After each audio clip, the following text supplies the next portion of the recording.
Hello. Well, I'm calling you from the UK, where it feels like it's about 900 degrees right now. This is the third T-shirt I've worn today, and if I'm looking a bit, it's because I am. Anyway, I've really been looking forward to doing this stream since I suggested we did it on the channel about 3-4 months ago, and it's a really, really, really competitive couple of decades for really good science fiction feature films. I've got a number of people who are going to be helping me out on the stream tonight. A couple of them have not been on the channel before, as well as one or two of my regular collaborators. So without further ado, I'm going to bring in the inside man, fresh from Leavesden Film Studios. How are you, sir? Hello. Yeah, warm, I think is the answer to that. I bet it was warm on set today. Yeah, very warm. Very, very, very warm. Very warm indeed. Can you say anything about what you were working on today? No, is the big answer to that. I didn't think so. So let's move on. Okay, yeah. Fantastic. I'm going to bring in another chap who started his YouTube channel around the same time as myself. I think my assistant's just arriving, by the way, because I've got my friend from Portugal who's going to be helping me with the scoring here. So, Inside Man, you'll be very pleased to know you might be alleviated of that job shortly. Mama. We've also got a man who's been doing his channel for the best part of over a year. Doing really well. It's going great. Dark Hours in the house. What's up? How is everybody today? Well, I guess not everybody. We don't have everybody in here yet, but how you doing? Cool. Hot. We had about here where I'm at. We had like 3-4 straight days of like 95 plus, and then it rained, and now it's like in the 80s, but it's like so much humidity because all the rain just evaporated from it was just it's disgusting outside right now. We've also got the equivalent of your spot to Hong Kong Fooey with us, the uninspired reviewer. Hello. Good evening, gents. My other Twitter half, right? I mean Twitter, my other YouTube half, sorry. Exactly, yeah. The two halves of the two hoes are here. You got both hoes. I've been on a stream with you guys on your channel. Now you're here on mine, so things have come full circle. Yeah, we usually try to avoid collaborating on other people's channels. This is a rarity. So really, it's true. Yeah, it was the first time. Yeah, it was actually. I know you got other people to bring out this. It was a running gag because the first time me and Uninspired ever streamed together was the first time we did our show together. We had never streamed before together, and and like we had the opportunity to about a week before that, and I was like, nah, let's not bother. Let's just shoot from the hip. Yep. Fab stuff. Hang on a second, guys. Just gonna my dude's coming in with a prosecco, which reminds me, my prosecco glass is empty. So crack open another bottle. Absolutely. Okay, that's a vital part of the evening is drinking, of course, when we do these streams. It is Saturday night. Want me to drink, then? Hang on, my glass. I got rum. Right. Okay, so last but by no means least, and he may not be the last because there might be some other people popping in occasionally to give us their votes, is another YouTuber who's been doing his channel around the same sort of time as myself, and I followed him on the basis of his name alone, which I just thought was fantastic. I was like, I don't care what the content is, really. He could be doing like golfing videos. I'm still going to follow this guy because it's just such a cool name. None other than Kung Fu Hotdogs in the house. Hong Kong Fooey, horrific.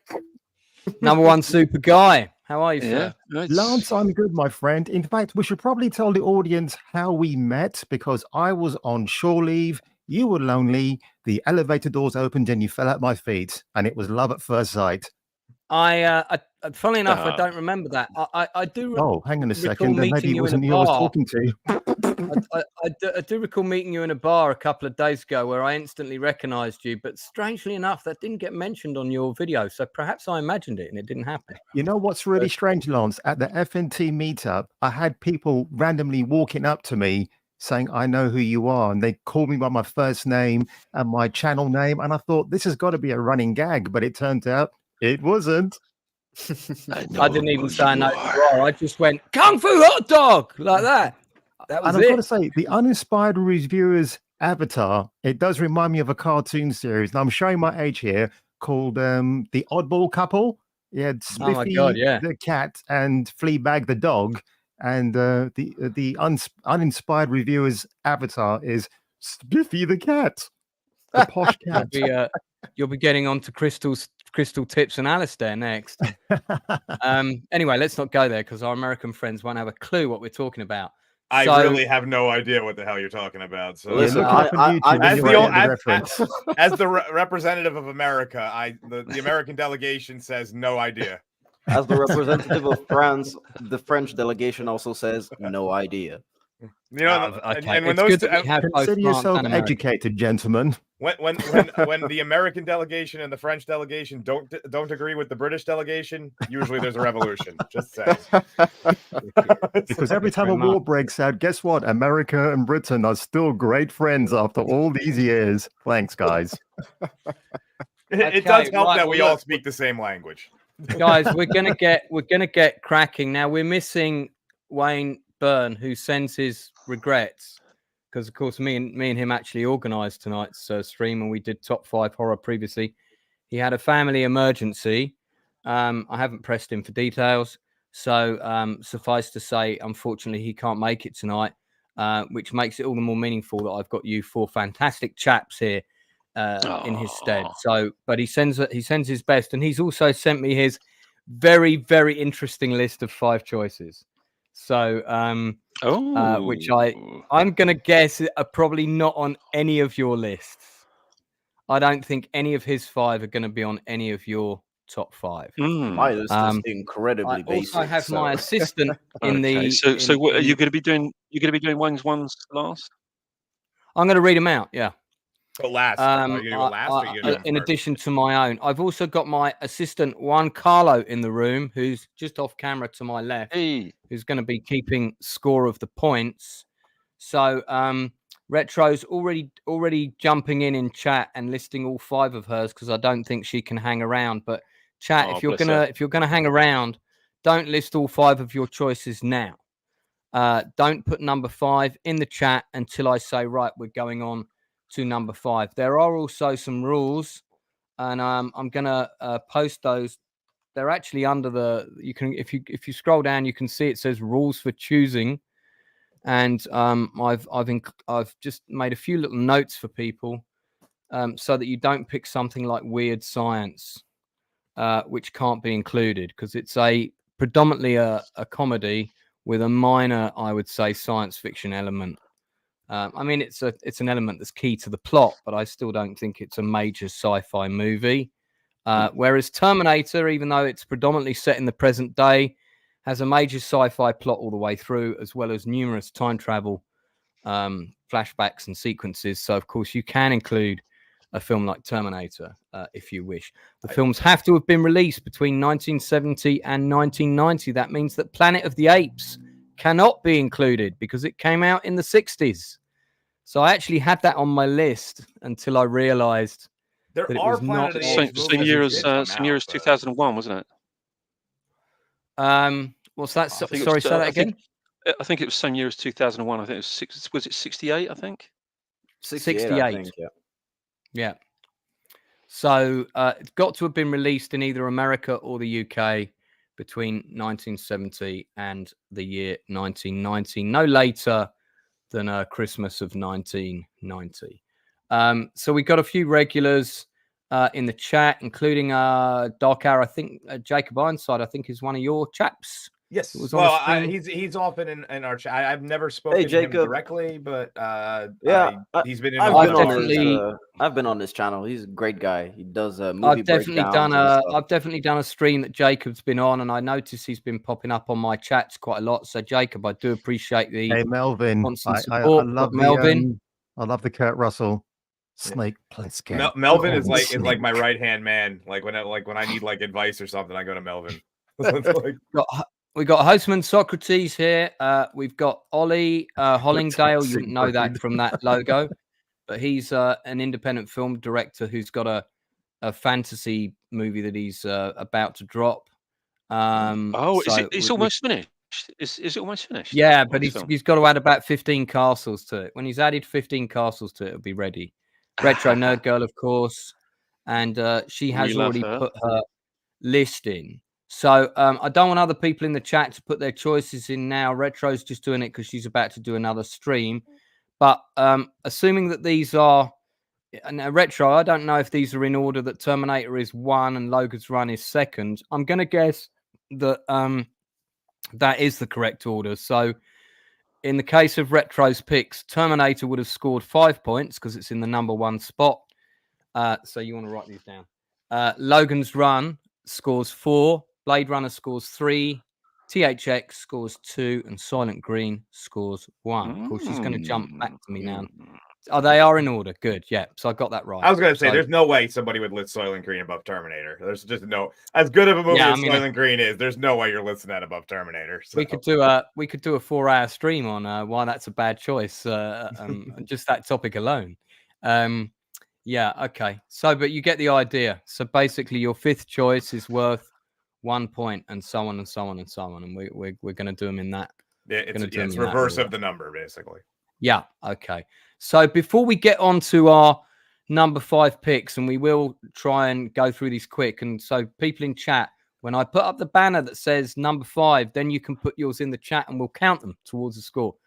I want to talk about some near misses or a guilty pleasure that maybe you just really love the movie, but for whatever reason, it's not in your top 5. Now, the only way I could get to my top 5 was to create a top 10. And some of the ones that didn't make it into my top 5 but are in my top 10, one of the ones I particularly want to mention is Terry Gilliam's Brazil. Inside Man, is that on your list by any chance? It is actually on my list. Yes, it is. Yeah. In that case, I'll leave it because I thought it might be. Yeah. So Brazil is a really amazing film that I'll let Inside Man talk about later. Wrath of Khan is not in my top 5, but it is in my top 10. I'm Alien surprised is at not that in my top 5, but Alien is in my top 10. The Gourd King I think is also popping on. So Gourd King, if you should have the link, so we may be joined by the Gourd King shortly. People are already putting their first they're putting choices up already. Until we say go for number 5, please don't put your choices in the chat yet because I'm not going to count them until then.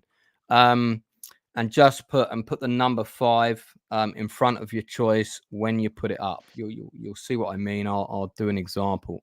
So Battle Beyond the Stars also in my top 10. Silent Running also in my top 10. RoboCop also in my top 10, but not in my top 5, barely. And that went back and forth quite a few times. So so I've got my I've kind of got a top 6, and I'm still trying to decide which one to kick off. Now, one other important rule to mention now is that if you're picking a Star Wars movie, it doesn't matter which one it is. Your choice is simply the Star Wars trilogy, and that counts as one choice. I know that loads of people, both in chat and on this panel, will be itching to put Empire Strikes Back as probably in their first 3. But I'm not going to debate the different movies. We're just going to call it points towards the Star Wars trilogy, because otherwise we would have had numerous Star Wars movies here, there, and everywhere. Yeah. And it won't hold up. Uninspired. Yes. New to the channel. Do you want to give me a guilty pleasure or something that was close to your list but that didn't quite make it in? For sure. For me, it was Invasion of the Body Snatchers from 1978. Ooh. Yeah. Is that Really on good anyone's list? It was in my top 10 for quite a while. I think it's number 11 now. Yeah. That would have been my number 6, basically. Lance is like, I didn't want to create a top 15, damn it. Yeah. And then I would have allowed it. We had it. We discussed it on our top 5 horror stream because it was my runner up on that stream as well. Oh yeah, but well, then how old were you when you saw that? I was actually, I think I was 11 the first time I saw it, but So 2 years I ago. watched it. Basically, yeah, but I watched it because I've always been a fan of 50s, well, let's say 30s to 50s, late 60s B horror movies. Yeah, me And too. like them, Tarantula, all of the insect related stuff, and also Fantastic. sci-fi. So Yeah. it was good to Tarantulas see are the remake. arachnids. Yeah, they are. And yeah, I just like this one. There's also the so there's the original, there's this one, and I think that there's a 1993 remake. But in all, if you ask me to choose, my favorite would be the 78 version. I just think that Philip Kaufman, it's good. Kaufman version. The 93 remake is the one set on the army base, isn't it? I think so. Yes. Yeah, that's actually not a bad film. No, but it isn't. This one is amazing. Yep. This one is just so well written, and the directing is really good. Everything is it's just what you want from sci-fi, with a great ending too. Yeah. Oh yeah. Oh my god, the ending. Yeah. Just the last shot of the film just stays with you. You're like, wow. Yeah. I agree. I mean, I would tell people to watch that film for sure if they don't own it. Is there a good Blu-ray edition of Body Snatchers available? Does anyone know? Because I don't own it. Not sure. No. I've never heard anybody say anything about it being like censored or anything. So whatever version, if there is a Blu-ray version, it's probably just fine to get that one. Let me see. Oh yeah, no, I didn't think so much about it being censored. I meant if there's a good recent edition with like loads of cool extras on it. I mean, possibly commentaries, that kind of thing. Yeah, nothing's popping up as like a collector's edition, like re-release of like that. So, but when the original Blu-ray came out, it would have already been a 30-year-old plus movie. So it probably would have already had those features. I think so too. Kung Fu Hotdog. Give me your near miss or guilty pleasure? What you got? Here I am. Well, one of my near misses. You guys haven't actually called it out, so I am going to, purely because of the actress who is in the film. Are you ready for this? Life Force? Saturn 3. Oh, okay. What was Saturn 3? Yeah, Saturn 3. Farrah Fawcett Majors, as she was then, with Kirk Douglas, butt naked. Yeah, and Harvey Keitel. Yeah. Thanks, Kirk. Yeah. That's actually not a bad movie. I think that was all shot over here, wasn't it? At Shepperton, I think. I believe you're right. It was a UK shoot. Not a lot of stills of. Oh, there's a few stills from the production on the line. I've got to say, what do you like about the movie, Kung Fu? Sorry? What do you like about the movie, apart from the fact that Farrah Fawcett is in it?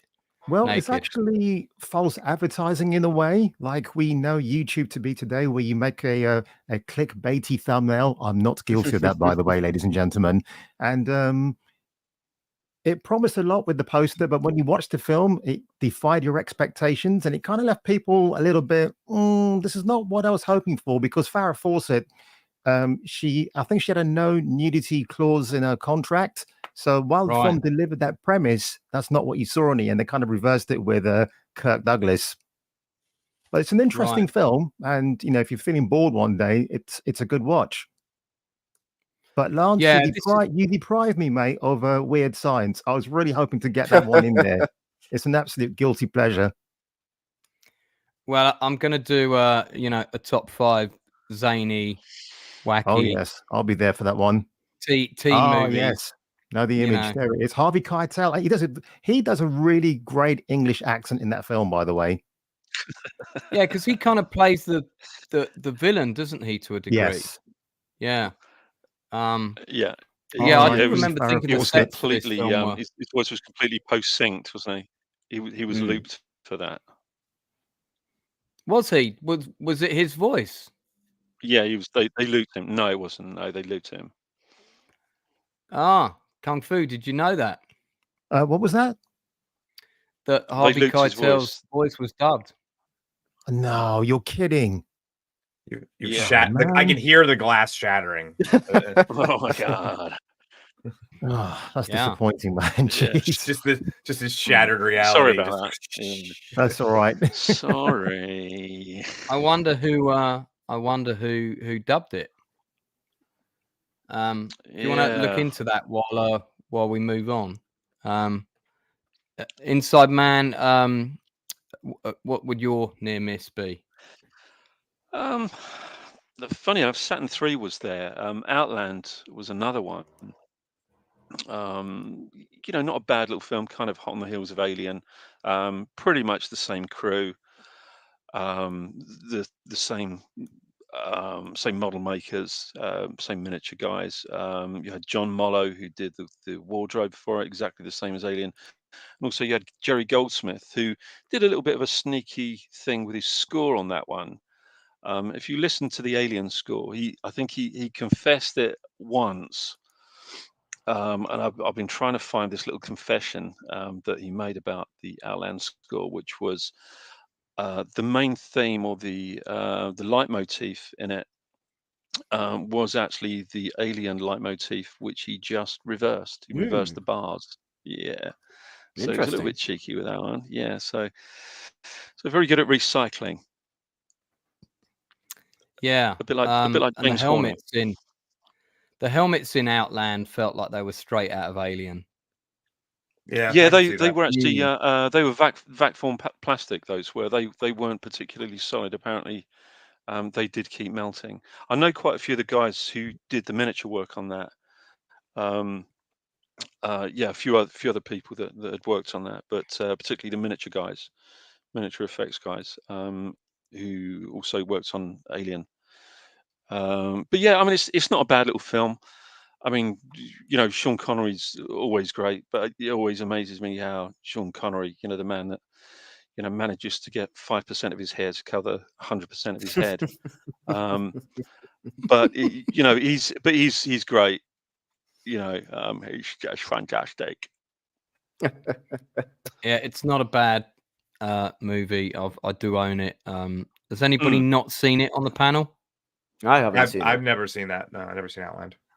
Oh, guys, really? You've not seen it? I'll have to check it out. Yeah. Yeah, yeah. I mean, it's basically High Noon in space. Yes, it is. I would definitely recommend it. Dark Hour, what near miss you got for me? So you mentioned a couple of my near misses already, and they were like mostly because they were just good and I wanted them in there. One that I know Uninspired might stop our regular streaming together if I say that it's not in my top 5, but it was Back to the Future. Only reason why I knocked Back to the Future down, actually, it's hilarious. It has something to do with Pepsi and how they screwed people over on like a product that they made a few years ago, which really upset me. One that I just kind of wanted to throw in there because I wasn't really 100% certain if it counted as a sci-fi movie, but it's one that's always kind of I've had a soft spot for, as you guys and anybody who's watched our shows and stuff knows. I'm a big comic guy. Swamp Thing is always a movie that I've always had like a soft spot for. There is nudity in that too, Kung Fu Hotdog. So it's just, and it was Adrian Barbeau. I can think in the sequel. What an amazing poster that was. Return of Swamp. That's like good because it's so bad. Like it's like those are my favorite kind of films right now. But that was one I wanted to mention as like an honorable, like it's one of those kind of out there ones that Swamp Thing is purely a science-based character for the most part. So there is some spiritualism to it too, but yeah. I've got to say, Dark Hour, that when you mentioned Back to the Future, it kind of makes me a bit sad because Robert Zemeckis used to be a great film director once, and then about 2 years ago, he hit us with Pinocchio, the live-action version. Yeah, I have no idea what happened to that guy. He has pretty much been on he was on like a slow decline for a while. How many other good directors have done that with Disney? Yeah, I mean, Ridley Scott did it himself with Alien. We've had Guy Ritchie. Yeah, I mean, we've had Guy Ritchie I doing that think with Guy was Ritchie's it redeemed Aladdin, which himself was slightly with The Gentleman. absolutely awful. I mean, Sam Raimi with Yeah, he did. with the Yeah, second Doctor Oh, yeah. Strange. Sam Like Raimi, what's he? Disney Good just grief. ruins directors. It's what they do. Well, let me I mean, I let me think bring us back Tim on Burton point. said that, yeah. We don't want to go down that rabbit hole. That's a whole Yeah. other hour's stream Yeah, right there.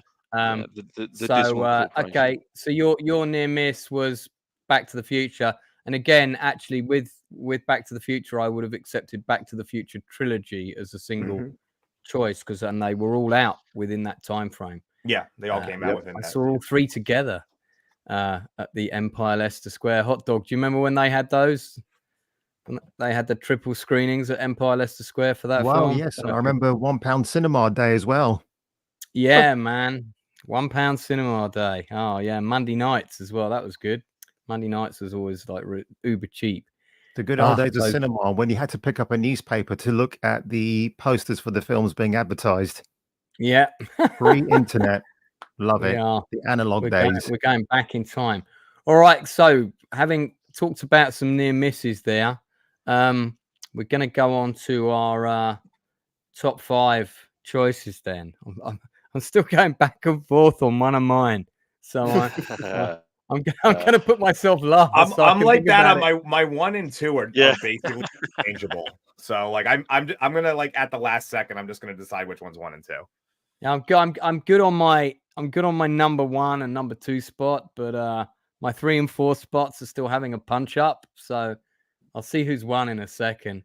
So we're going on to our number 5 choices. Okay, so chat, you can now put your number 5 choice in the chat. Precede it with the number 5, please. So I know that Retro already put up a list of her choices. I just want to recap that if I can find it quickly. Well, her 5 was her number 5 was Soylent Green.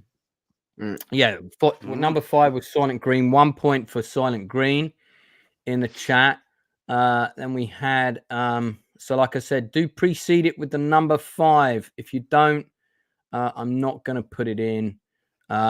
So what else we got? Let's have a look. So okay, so we've got 1 vote for the Terminator, 1 vote for the Thing. By the way, the Thing was the number 1 choice on our top 5 horror. So I've deliberately excluded it from my choices today. That's I will allow exactly people what I've to done. vote Exactly for it. what I've done, actually. Yeah, I did exactly the same. Deliberately excluded it. It's fine if people want to vote for it because it is a horror film with a major sci-fi element. But I've deliberately excluded it from my choices today. But I'm not gonna.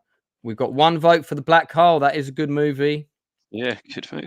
So that's 1 point. 1 vote for Ralph Bakski's Wizards. Ooh, interesting. 1 for Wrath of Khan in number 5. So these are all worth 1 point. So actually, the best thing to do is just list the names of the movies and then put 1 next to them. And if they get mentioned again, you can add the points as we go. Cool. Got 1 vote for Blade Runner. Okay. So I think so I don't forget. And guys, please remind me if I do as we go. I'm going to mention Wayne's choice now. Who unfortunately couldn't be with us. So and he rewatched all of these movies, especially for the stream. So he's very annoyed. His number 5 choice, which I would argue is more of a horror than it is a sci-fi, but his number 5 choice was Altered States. Okay, interesting. So yeah, Wayne likes good picking. Movie. I mean, it is a good movie. It's not one that I've wanted to rewatch. It's one of those kind of God. That was a bit of a head. You know. I agree with you. But that's Wayne's choice. It's an interesting film. I That's agree. A good movie. Yeah. David Macy, I may have missed yours. Just retype it in the chat, please, mate, with a 5 in front of it, if you would. So if anyone in the chat, if you haven't put your number 5 choice, put it in now. So I'm going to go to Dark Hour first, buddy. What's your number 5? I agree with Mr. Brown on The Thing. That was I've always loved that film, and even though a lot of people might argue it's more of a horror movie, I put it in this list as my number 5. Okay, fantastic. So that's another point for The Thing. what I won't do is talk about it at length now because we're already 30 minutes in, and we discussed the thing to death on our top 5. Yeah. Horror the only thing I'll say, just I still think it's some of the best puppetry and like practical looking effects you'll see even now 40 plus years later. Yeah. And I think that's why the prequel let itself down. Unfortunately. Yeah, I'll for all of mine, I'll just keep the points pretty quick to like that. So hold on a second. I need to consult with my assistant. While I do that, Inside Man, tell us your number 5 choice, please. Well, believe it or not, it was actually between Altered States and the one that I chose. Yeah, it was, funny enough. But I chose Tarkovsky's Solaris, which is an incredible film. Absolutely incredible film. If you haven't seen it, obviously it's a Russian movie, but if you haven't seen it, it's one of the most groundbreaking movies, I think, one of the most groundbreaking science fiction movies ever made. It's quite a cerebral film, but I hadn't seen it. I heard quite a lot about it. I hadn't seen it, and then finally got my copy of it, and it absolutely blew me away. And I thought, now I know what the fuss is about. It's a great film. Visually, it's fantastic. In terms of its story, it's a movie that you have to watch. You don't. It's not the kind of. It's not really a bubblegum film, to be honest. And it is one of those that you either love or you really, really just don't like at all.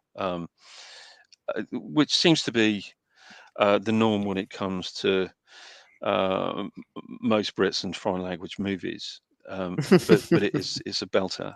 And if you haven't seen it, I would advise you to go and see it. It's an absolutely fantastic film. So you're saying that British people are like, why aren't they speaking English? We took over most of the world for that exact reason. Yeah, that's exactly so that. all of the films would speak English. Smilex is saying Solaris isn't a date movie, but it's definitely worth watching. Well, you could take your date to the remix version of Solaris with George Clooney in it. George Clooney, yep. Yeah, the George Clooney one is a date movie, but the original Tarkovsky one is ooh. Yeah. Uninspired, are you a fan of the film? It's quite a film. Yeah, I like it. I enjoy it. It's actually one of the only Tarkovsky films that I've seen, because I'm working my way through his filmography too. But man, they're a bit hard to watch, as in you'd need to sit down for a while before watching another one or rewatching it. Yeah. Kung Fu Donut, have you seen Solaris? No, I'm ashamed to say that I've never seen it. But after this discussion, gentlemen, I'm going to have to do that. Yeah, I've heard of it, but I've never seen it. I've also heard that there's the remake as well. I would probably check out the original version first. I usually try to do that. Like back when The Departed came out, I made sure to watch Infernal Affairs before I saw The Departed. I always try to do that sort of thing. Thanks for popping in, Retro. I really appreciate it. Retro was on my channel just the other night, and I was also on hers. So we're doing some regular collabs, which is great. And she's such an awesome person. Do check out her channel, people. Yeah, she's lovely. Yeah, really great. So Inside Man, your number 5 was Solaris. Dark Hour's number 5 was The Thing. Kung Fu Hotdog, what you got for us? This might be controversial, Lance, because I don't know if you'd actually think of this as a sci-fi film. So I'll throw it in, and if you don't like it, I'll just substitute. But I will substitute it for something else. Are you ready? I'll tell you if it's not allowed. Go on. It is Death Race 2000. Absolutely allowed. Yeah, absolutely allowed. Yes. It's set in the future. It's set in the grand future of 2000. Wow. Yeah. Yeah. The millennium dawned upon us, and we had to reset the clocks. I always I love in I would movies. have allowed Mad Max. So if I would allow Mad Max, then I can't not allow Death Race 2000, even though Roger Corman produced it. Paul Bartel directed it. Stallone is in it. Martin Kove is in Cobra Kai. He's Yeah. in it. Yeah. David Carradine before the weird stuff. You know, it's a great cast. I always love when a movie is set in the future and they give you an actual date or year or whatever. Because then when that eventually comes up, you could see how close or far they really are. Yep. I think Sword and Green was favorite- 2022, wasn't it? Was it? Yeah, Sword and Green was 2022. Yeah. I have a My feeling that favorite to film's this gonna day come up. is the Transformers movie. The year is 2005. They weren't very close on that one. No. This is one of my favorite shots in the film, and it's the one time where they used a massive matte painting, and God, it looks gorgeous still. Yeah, it does. So yeah, Kung Fu, is it just the kind of zany B moviness of the film is why you love it? Well, yeah, and also I saw it at my school, so it was one of those things where the teacher was bored, and before they went out the room, they put a video on for you. So for some reason, he found Death Race 2000, and we were like, what 13 or 12 years of age? Like, this is the greatest time ever. That is a very bizarre choice. I actually saw it at school as well. We had there you go. we had We've it got at something school as in well. common. What a strange thing, yeah. Inside Man and Kung Fu Hotdog. Did you go to the same school? Is that possible? Yeah, I wonder. We may well have done. Could be discussed off camera. Yeah. There's a lot of fun to be had in the movie. One particular Love the scene I fashion. remember The is when fashion in this film is just great. It really is. that don't they bring out like a load of old people out from a old people's home and put them on the road as a way of kind of they volunteered to get killed in the race. Is that right? I believe so. Yeah. They also have that not good remake from like years later that I'm trying. If you think about it, this film kind of inspired Grand Theft Auto. Yeah. Oh, I would say 100%. It's inspired Grand Theft Auto. See, equality. You got naked men and chicks getting a massage. There you go. Yeah, there you go. Everybody's happy. I find it funny how it was 75. It was back in 75 when this kind of stuff was going. For a second, I thought that was Arnie doing a cameo in the background as a masseuse there. I find it funny how the cars remind me a lot of that cartoon Wacky Races. Wacky Races. Yeah, almost the same thing. Dastardly Whiplash. Yeah. That's pretty funny. And then this guy comes walking down the stairs, and that, I mean, when you look at that costume now and you know that it's David Carradine in there, it's kind of weird. Bring up the gimp. That's 100% what it feels like. Well, but good choice. It's practical effects. That's what I like about this film. It's a lot of practical effects. Yeah. True. It is a fun movie, actually. I rented it on video. Was the first time I saw that. We lost the Inside Man for a second. I'll just pop him back on there. Okay, so continuing then. So thank you very much, Kung Fu Hotdog, for your number 5 choice. Uninspired Reviewer, did you put your number 5 up yet?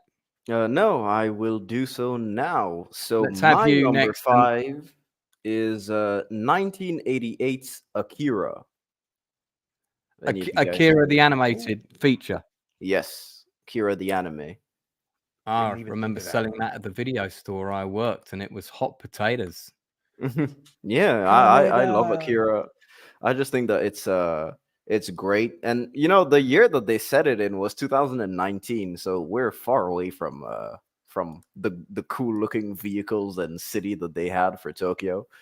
But I just think that Akira is just so good, and you can watch it anytime, and all the themes are relevant today, same as they were before, and plus it explores history with the atomic bomb after it was dropped on Tokyo, and everything surrounding that that just lives on in Japanese culture to this day. And I just think that it's such a well-directed film, well-acted film for the voice acting on both versions. If you watch the dubbed and sub versions, I think that they're both I like the excellent. dub version. It's really good.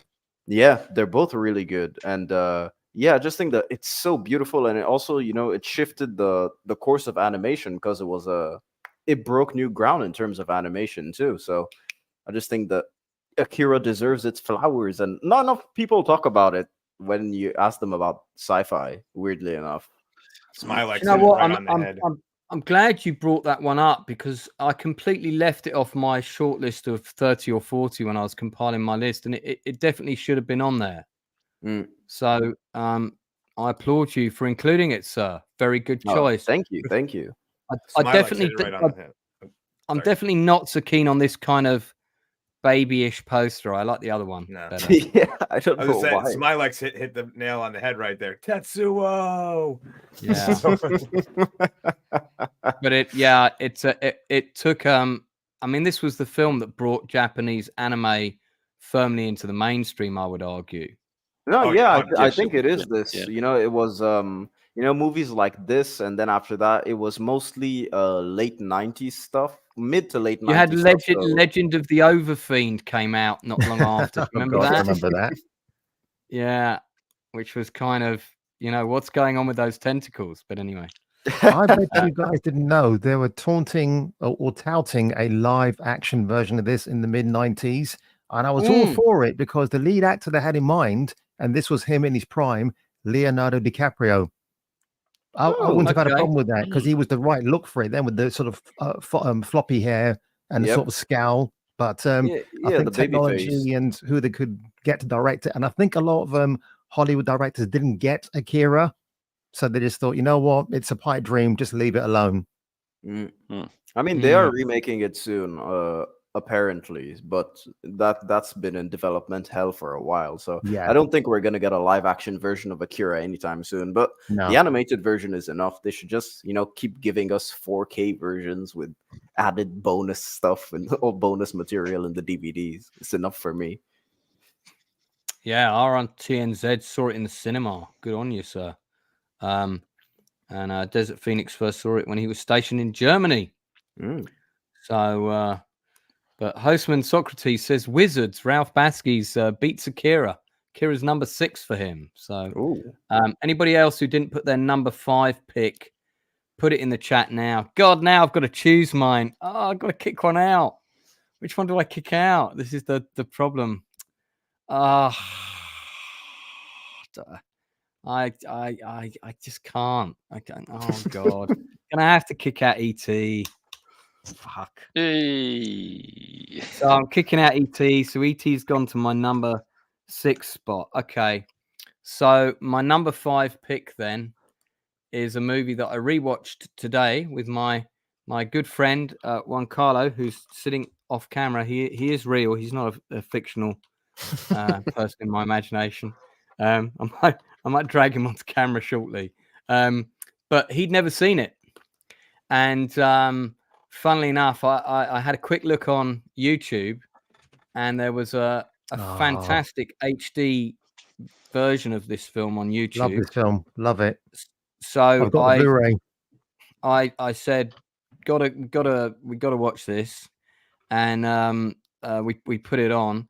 And yeah, I mean, all the bits that still give me the feels when I'm watching this movie, whenever I put it on, still give me the feels now. So my number 5 is The Last Starfighter.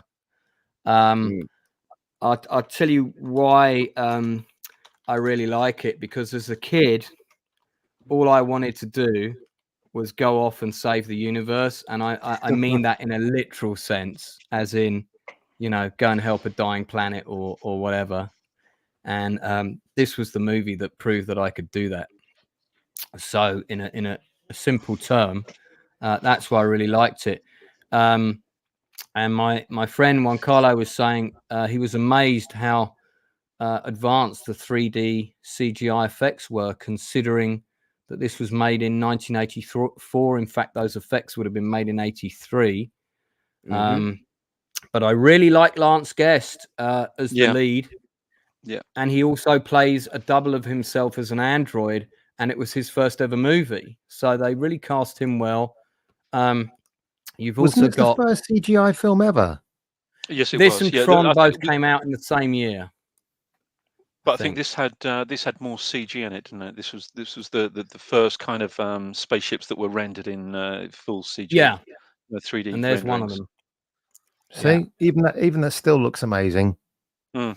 Yeah, I mean, even though they, the CG looked, I guess, what you would call blocky, it still did it. It still did the job because, and one of the It only reasons adds that, to the charm. I'll never criticize that. yeah, It adds to the charm. one of the reasons that I think the film stands up is because basically, really, this movie is a love story.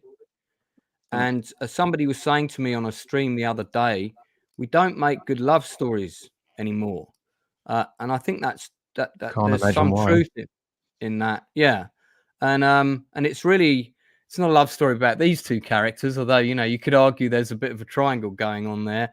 I mean, Dan O'Herlihy as Grigg he's absolutely brilliant in this. He's having the time of his life in this role because he's never played a character like it.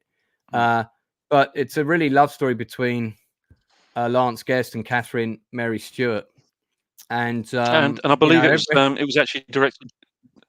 Wasn't it directed by Michael Myers, the original Michael Myers? Nick Castle. Yeah. John Carpenter's regular collaborator, Nick Castle, did direct the movie. That's correct, and he was the guy who stood in for Michael Myers on the first Halloween film, and maybe some of the others. So, Gourd King, if you want to jump on, dude, the link is there. We're still on number 5, so you're not too late. So, I just think the script's it's got a really good balance of tone, humor, drama.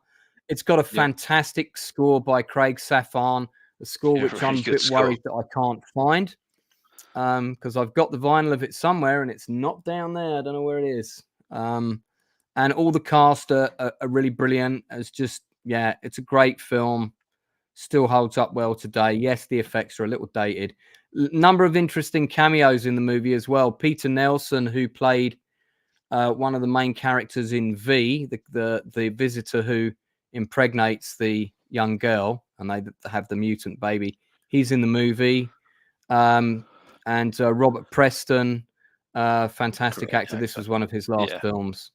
So that's my number 5 pick, guys. So I'm just going to ask Gourd King what his number 5 pick is because he's here. King of the Potato People is in the house. Hello. There you go. How are you, sir? I'm good. Happy to be on this exciting panel. Speaking of which, by the way, Kung Fu Hotdog, I had no idea he was going to be here. I literally just discovered your channel 2 days ago. Oh, I forgot to tell you because Kung Fu Hotdog, so you have to pay £25 to be on this panel. But yeah, I watched his video about Az, where he called him Az's brown counterpart, and I think I left a comment saying it should have been browner part. But yeah, I really liked that video a lot. Brown Kenny Everett. Yeah. You are a little bit of a Kenny Everett character. People have said that about me, but you'll have to get to know me even better to see if that's true. I don't have the big hands, but I'm planning on ordering those. Okay, so Gourd King, what would be your number 5 pick? My number 5 pick is The Terminator, same as Retro Nerd Girls was. I have a feeling that film is probably going to come up again. But quick, kudos to Uninspired for picking Akira because that just missed my list. Oh, thank you, man. Yeah, I had a couple of animes in the running. That and Nazca of the Valley of the Wind. That one just missed it too. Same. Oh, good choice. Yeah, Terminator is my 5. Was in my top 20 for a while. An interesting thing about the first Terminator film, basically, James Cameron had to eat a diet of hamburgers every day, shipped to him or bought for him by his mother. I mean, real guerrilla filmmaking back in the days where he was shooting in streets that he wasn't supposed to be in. Yeah, because a lot of the miniature set build, when you see the stuff in the future, with the hunter killers and all that stuff, and you see the wreck. He got most of the stuff for that model landscape was all taken out of skips at the film studio, and they basically just picked up whatever demolished sets were hanging around at the lot at the time, smashed them up, repainted them with grey spray paint, dry brushed them a bit, and that was your destroyed New York, or no, Los Angeles. Did the same with Aliens, actually. Yeah. They did exactly. The Skotech brothers did exactly the same with Aliens. Yeah. So okay, so that's 1 point for the Terminator.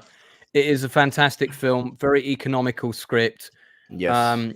Back then, it was one of the few films that actually made you want to go in to a police station armed with an automatic weapon. Now I think that's a common thought in America.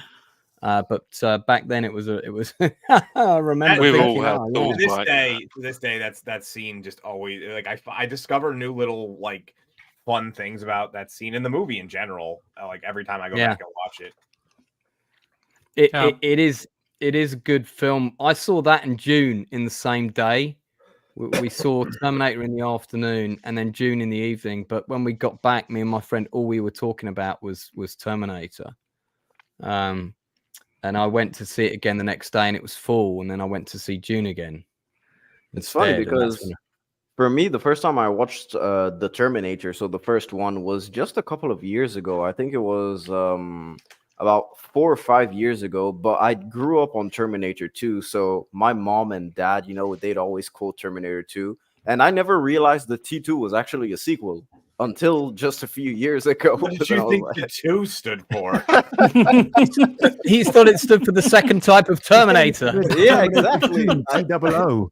I thought that it was like T2 because there were 2 Terminators, which is why I was like, oh, cool. Terminator 2, the second one. I mean, listen, it's a great movie.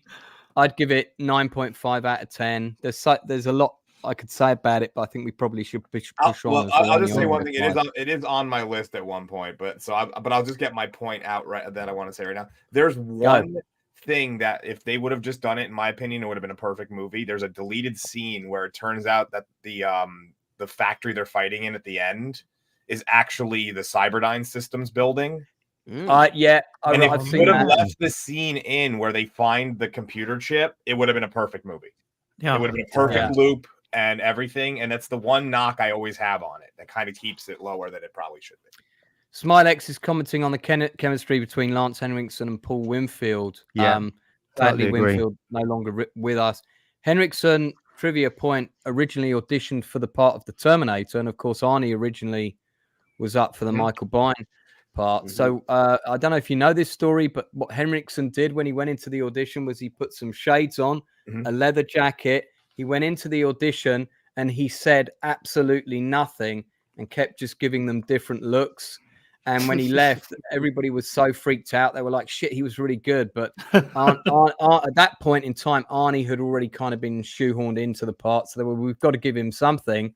And that was how he ended up. Yeah, they reevaluated that and went with the smaller, sleeker, build for the second movie, though. Because originally the concept was that the hulking person was still supposed to feel weak compared to this tiny robot.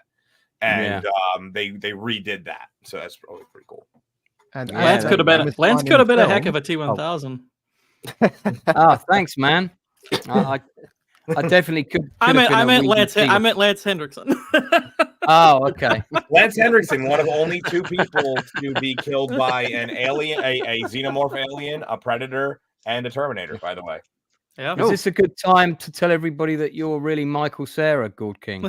Let's move on. I figured they would just know. Yeah. The voice is obvious. All right. That's our number 5 picks done, including in chat. Chat, it's too late to pick number 5. If you had your chance, that chance is gone. We are moving on to our number 4 then. Number 4. Okay. So chat, if you've got your number 4 pick, make sure you put the number 4 in front of it. Otherwise, we're not going to count it. You can type them in the chat now. So Dark Hour, what's your number 4? So like I said, my list wasn't originally in any kind of order, so I think I'm just going to pick it right now. I'm going to go with Empire Strikes Back as number 4. Okay, so we're going to call that Star Wars in general. Yeah. Okay. As I've gotten older, I still love the original trilogy, and I often go straight to Empire. I often just skip A New Hope and just watch Empire Return back to back. Well, that's interesting. Yeah, I don't, because I'm going to usually do it in one sitting, and I don't really usually have enough time for all 3 movies in a row.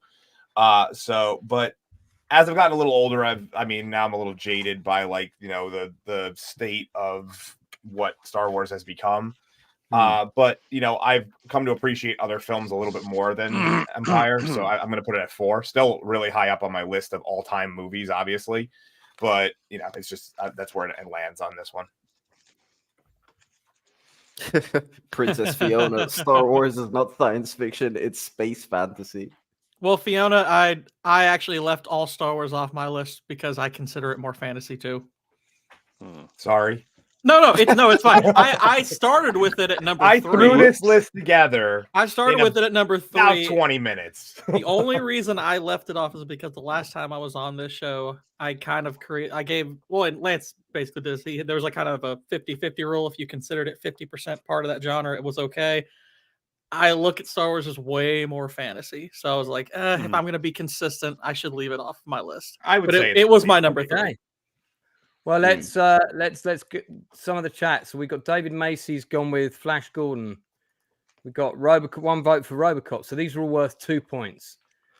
Alien Nation. I took people to see that for my birthday. That was my next birthday movie after Die Hard.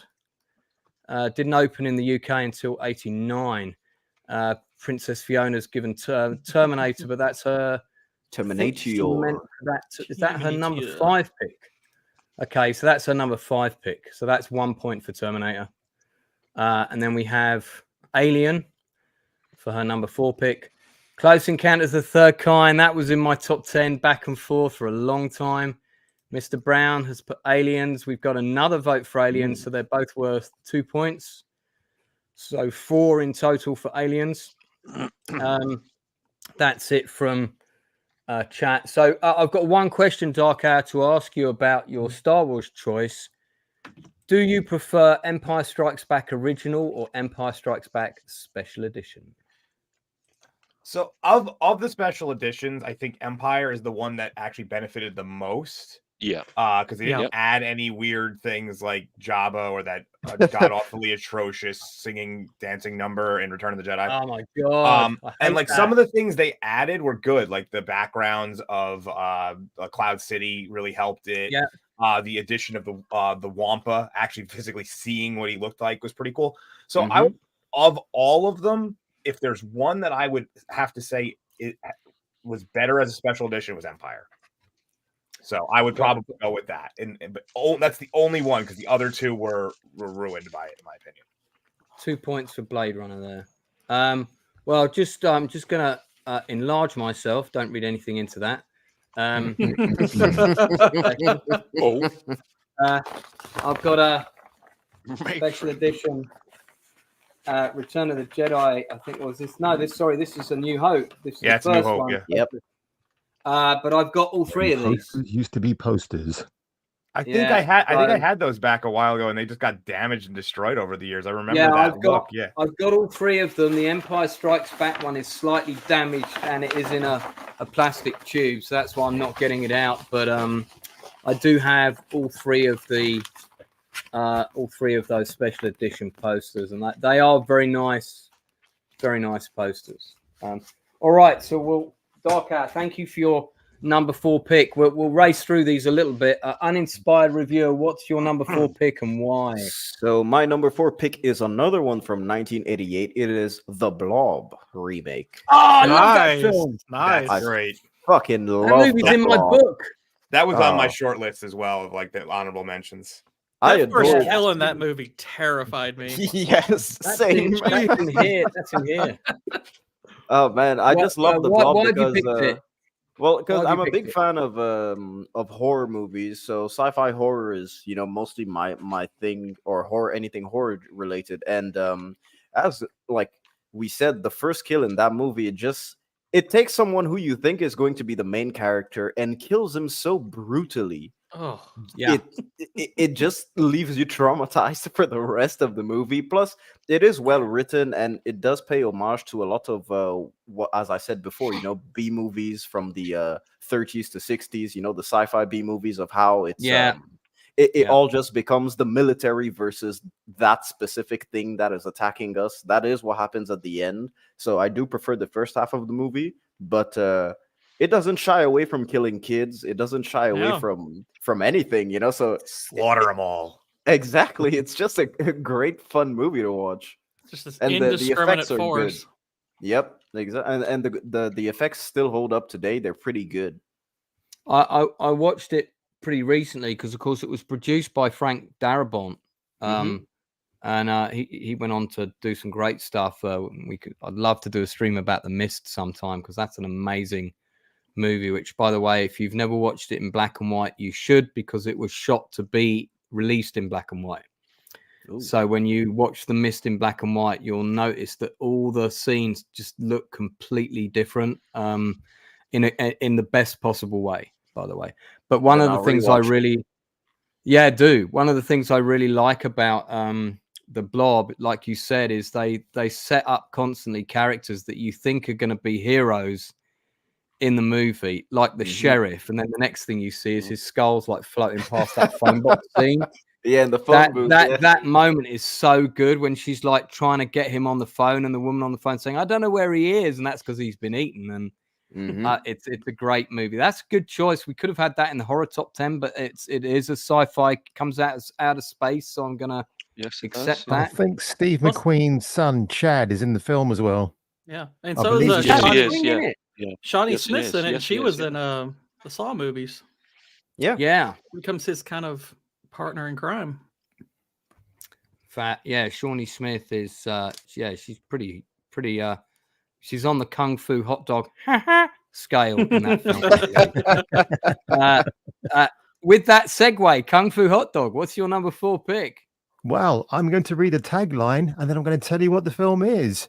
During a long space war, the lives of 2 wounded enemies become dependent on their ability to forgive and to trust. Enemy Mine.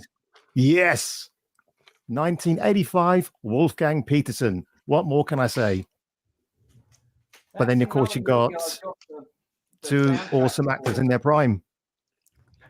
Lou Gossett Jr. and Dennis Quaid. Yeah, that's a good film. Good score. Huge sets.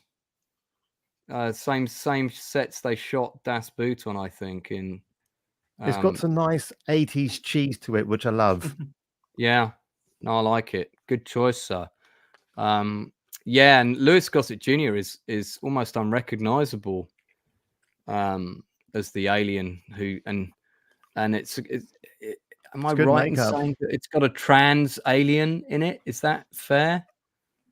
Because isn't he like a guy who turns out to be a woman, or is it that their race is asexual? I forget. But it's been a long time since I've seen it. Well, Louis Gossett Jr. is in the movie. Certainly, he's a male sort of space warrior pilot, but then he turns out to be pregnant. So, there you go. Probably shouldn't have brought that up. Let's move on. Okay. Don't let Az know. You know, everyone's. It won't be in Az's 100 sci-fi movies. Next thing you're going to tell me is that the alien's illegal too. It is a good film. I really like the miniature work in Enemy Mine. My favorite part of the movie was the space battle at the beginning, and then the scene where Dennis Quaid like blows open the doors to get out, to go back. That's a great sequence. I'm pretty sure that some, if not all of that, was I'm pretty sure that some, if not all of that, was shot over here. I thought it was shot in Germany, wasn't it? I seem to because I remember them saying that it was shot on the same. I remember them saying it was shot on the same sound stages as Neverending Story. And I'm pretty sure Neverending Story was shot in Germany. I just recall seeing I read that in something. Total Film, so I remember reading that in Total Film. I seem to recall seeing something whilst at one of the locations is West Germany. Hang on, sorry, Kung Fu Hotdog. Go ahead. Yeah, it's one of the locations was West Germany before it just became good old Germany. Right. Yeah, 3 weeks of shooting in Iceland and Budapest. They shot all over the place. About Iceland, Budapest, Germany. They were all over the place. Yeah. and then yeah, filming was stopped. The studio had already spent $9 million in production costs on pay or play contracts, so they had to commit an extra $18 million or decide to go with a new director. Wow, that's a whole heap of stuff there I didn't know about. Filming then resumed on the Spanish Canary Islands before going to West Germany. So 5 places, but none of them UK. Inside Man. Well, I stand corrected, said the man in the orthopedic shoes. Ah, oh, we lost somebody. Who Gourd. did we lose? Gourd King. Oh, he Gourd. didn't. He heard all the different locations. He was like, that's it. I'm done. That's too much going on. Okay. Inside Man. What's your number 4? My number 4 is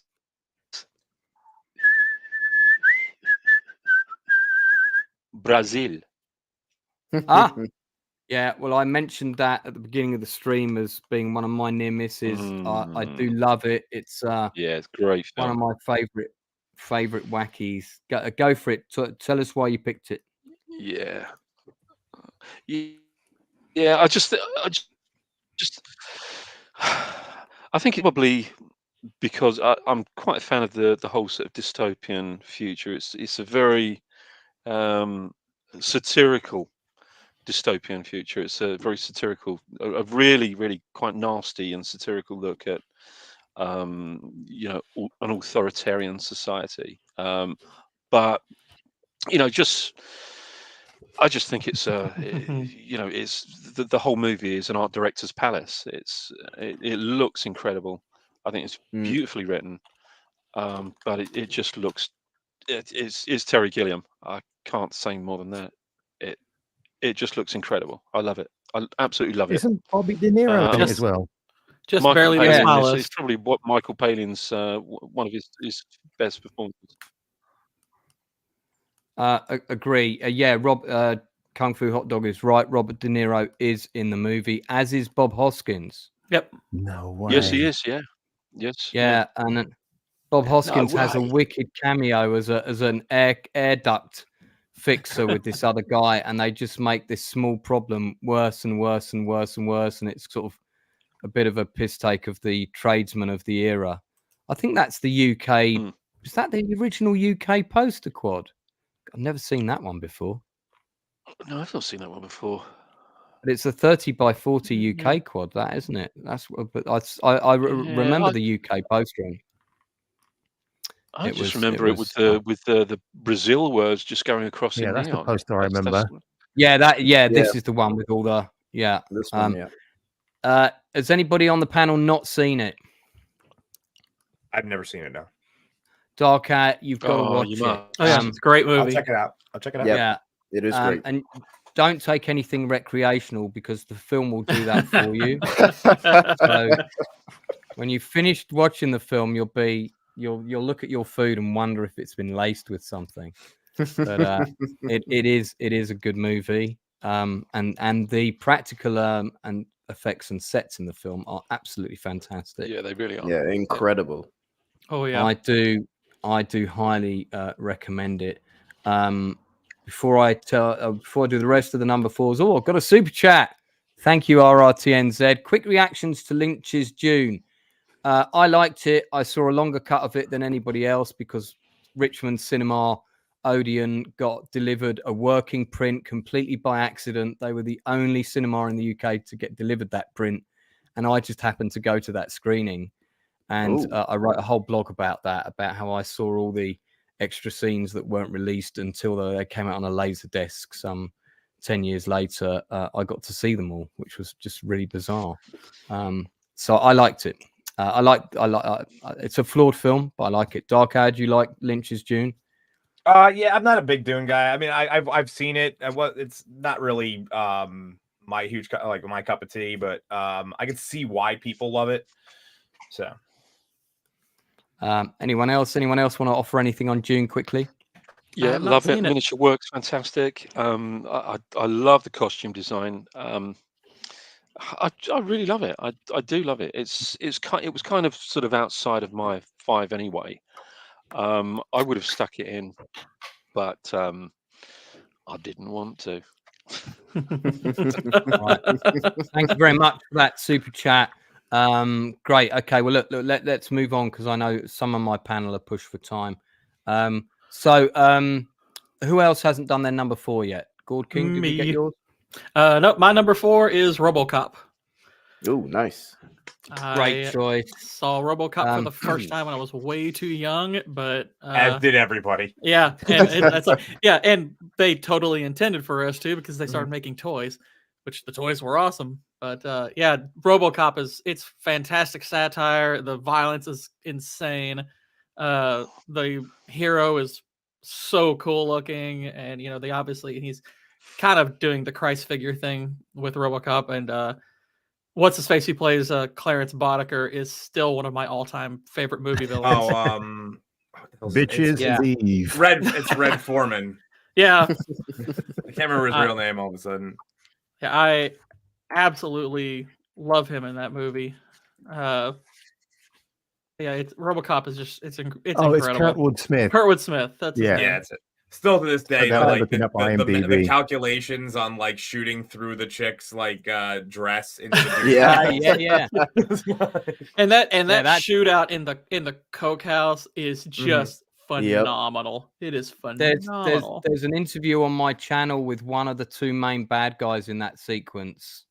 Oh, really? He's one of the stunt guys in that scene. He's the one who gets shot in the chest and turns around and shoots his boss accidentally. Oh, okay, yeah, I remember that part. Yeah, I saw RoboCop for my birthday on Friday, the 5th of February. It's in the diary. It's in the book, my book here, and the entry goes. I'll read it out to you guys for shits and giggles. This is my teenage self, of course. RoboCop, what a superb film. It was great. We drove up from college in 3 cars.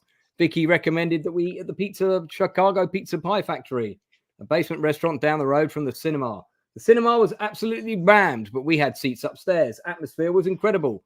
Paul thought the film was rather violent, but everybody else loved it. I think he was trying to impress his girlfriend. I'm sure he loved it, really. It was really a great night. This is the 2nd year running I've done a movie birthday event. I think I'll do this every year from now on and choose the best film possible. And for your information, the next film was Die Hard. Nice. And the previous film was Big Trouble in Little China. So that was 3 for 3 for me. Man. 87 had some phenomenal movies. And that time period. Awesome. Sorry, go on, Gourd King. That was it. Yeah, it was a good year for movies. That's why I saw 137 films that year. Kung Fu Hotdog, do you remember the Odeon Marble Arch? I do. I used to go there quite a lot. That's where I saw RoboCop on the opening night. I thought you were going to say that's where I saw you, Jason, with that big afro. Quite possibly. I'm glad I wasn't sitting behind you if that was the case. I saw Aliens. Be able to see anything. Yeah, exactly. That was the point I was making. Very good, yeah. Well, as Kung Fu can tell you, that was an awesome screen, which sadly is no longer there. So, did anybody else not give their number 4 pick? Wayne. Yeah, Wayne. Oh yeah, you didn't give us his from the list. Okay, so Wayne's number 4 choice is another odd one. In fact, I mean, you can just take it as a given that that's the case with all of them. His number 4. So Juan Carlo has picked Blade Runner for his number 4 choice. His number 5 choice was The Fly, which I did put in the chat earlier. So my assistant has picked Blade Runner. That movie, like to this day, like the scene in The Fly when he breaks the dude's arm in the arm wrestling competition. Oh my god! Sends chills, just like the compound fractures through the skin. Wayne's number 4 choice, released straight to video in the UK, is Spaced Invaders. Wow. Yeah, I've seen that. Yeah, I remember. Yeah, the Riff Track guys have done that one. Possibly me and Kung Fu are the only other 2 people who remember that film. That's the comedy, right?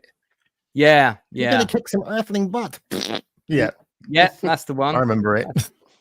There we go. So it briefly entertained us. That's all we need to say. Okay, all right. So that's our number 4 picks done then.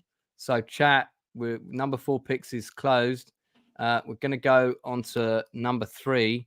And Dark Hour, I'll do you first because I know you've got to duck out soon. You can leave me your other choices in the private. Yeah, chat I'll stick around for this category, and then I'll dip out. Okay. So number 3 for me is Aliens. So Nice. I like Alien as well, but of the two, it's definitely the one I like better, and in the trilogy, because I don't even acknowledge anything past 3, it's the best of the 3. So it just took everything about the first film and just made it so much better. The way, like the look of the costumes, just the world building that they did off of the first movie is fantastic. The every, like, even just the details in the script that all come back full circle. Just such a well written film. Yeah. Surprisingly, I don't actually like Aliens. Yeah. Okay, Although Dark I Hour do- and Inside Yeah, Man. but the movie's good. Let's go 5 rounds. 5 rounds. It's I did 7 rounds this morning. I can do 5 more. Bring it on. I was, I suppose, firstly, I was so disappointed that they were doing a sequel to Alien, and when I saw it, I thought, no, this just isn't what I was expecting. It wasn't what I was hoping for, and I just thought it was a bit Hollywood for me. It just I didn't buy the whole sort of hype around it, and I still don't buy into Aliens, to be honest with you. Well, Inside Man, thanks for coming. Anything you want us to promote before you leave? Having said that, okay. I know a lot of people that have worked on this movie. I know a lot of people that have worked on this movie, and I'm quite lucky to have a number of the actual miniatures from the movie that were given to me by a couple of guys that worked in the sort of miniature. Well, since you're not a big fan of the movie, you could send them to me. Yeah, I'll have them. I'll take one. Same. I've also got I've also got the full set of storyboards and a stack of call sheets and other production material as well. So you've got a full set of storyboards for Aliens. Yeah. Oh well, Yeah, I'm going to be having words with you about that later. Well, like right here, like the miniature work on it was great. The puppetry, like the puppeteering, the puppetry. Like, it was. From a technical point of view, yeah, you're right. I mean, from a technical point of view, I think it's terrific. It really is a great looking film. And it was the movie, like basically. I just lost my train. I'm sorry. That's what happens when you drink too many White Russians. Well, that's what happens when you work Story a of my life. 15-hour shift in a hot ass warehouse the day before the stream. I heard that Kung Fu. I'll pick you up And it on that wasn't later. the drinks I was talking about either. No. Dark Hour, I'm firmly in your camp. I saw this at the same cinema I saw RoboCop.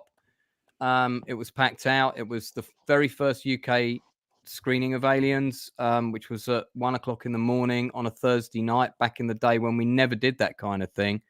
And they wanted to test it because there was this group of grumpy old men in Pinewood that were going around slating the film off, saying it was going to be rubbish. Can't think who that was, Inside Man. And rumor in the film industry was that the film was going to tank. I know them well. Yeah, and it was a lot of the rumors started because the British crew that were on Aliens were quite pissed off with Cameron.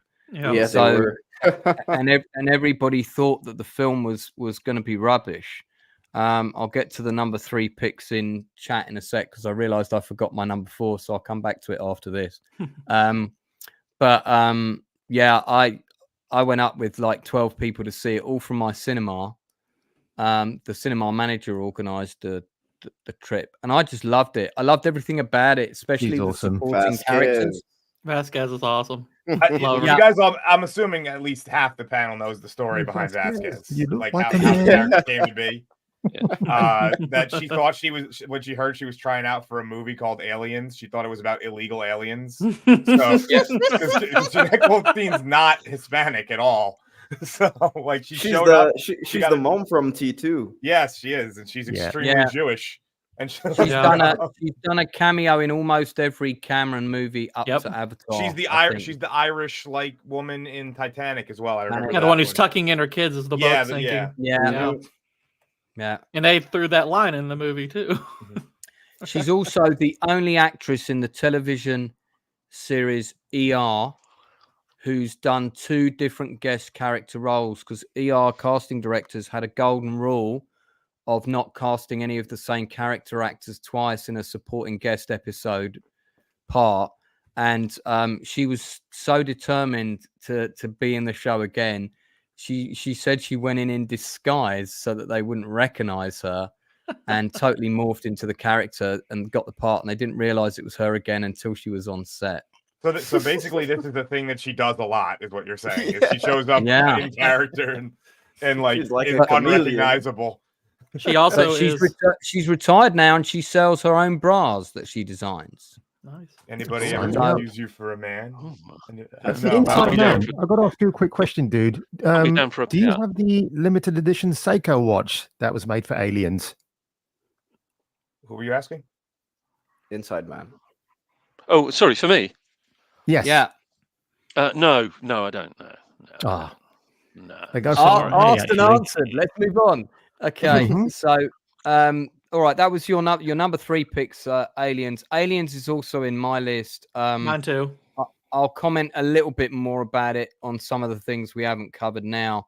My number 4 was Total Recall, which I forgot to mention. My Total Recall. Anyone who's wondering what the Inside Man looks like, this is pretty close. So it's not. No, he doesn't look like this. Where did you get that? I don't know.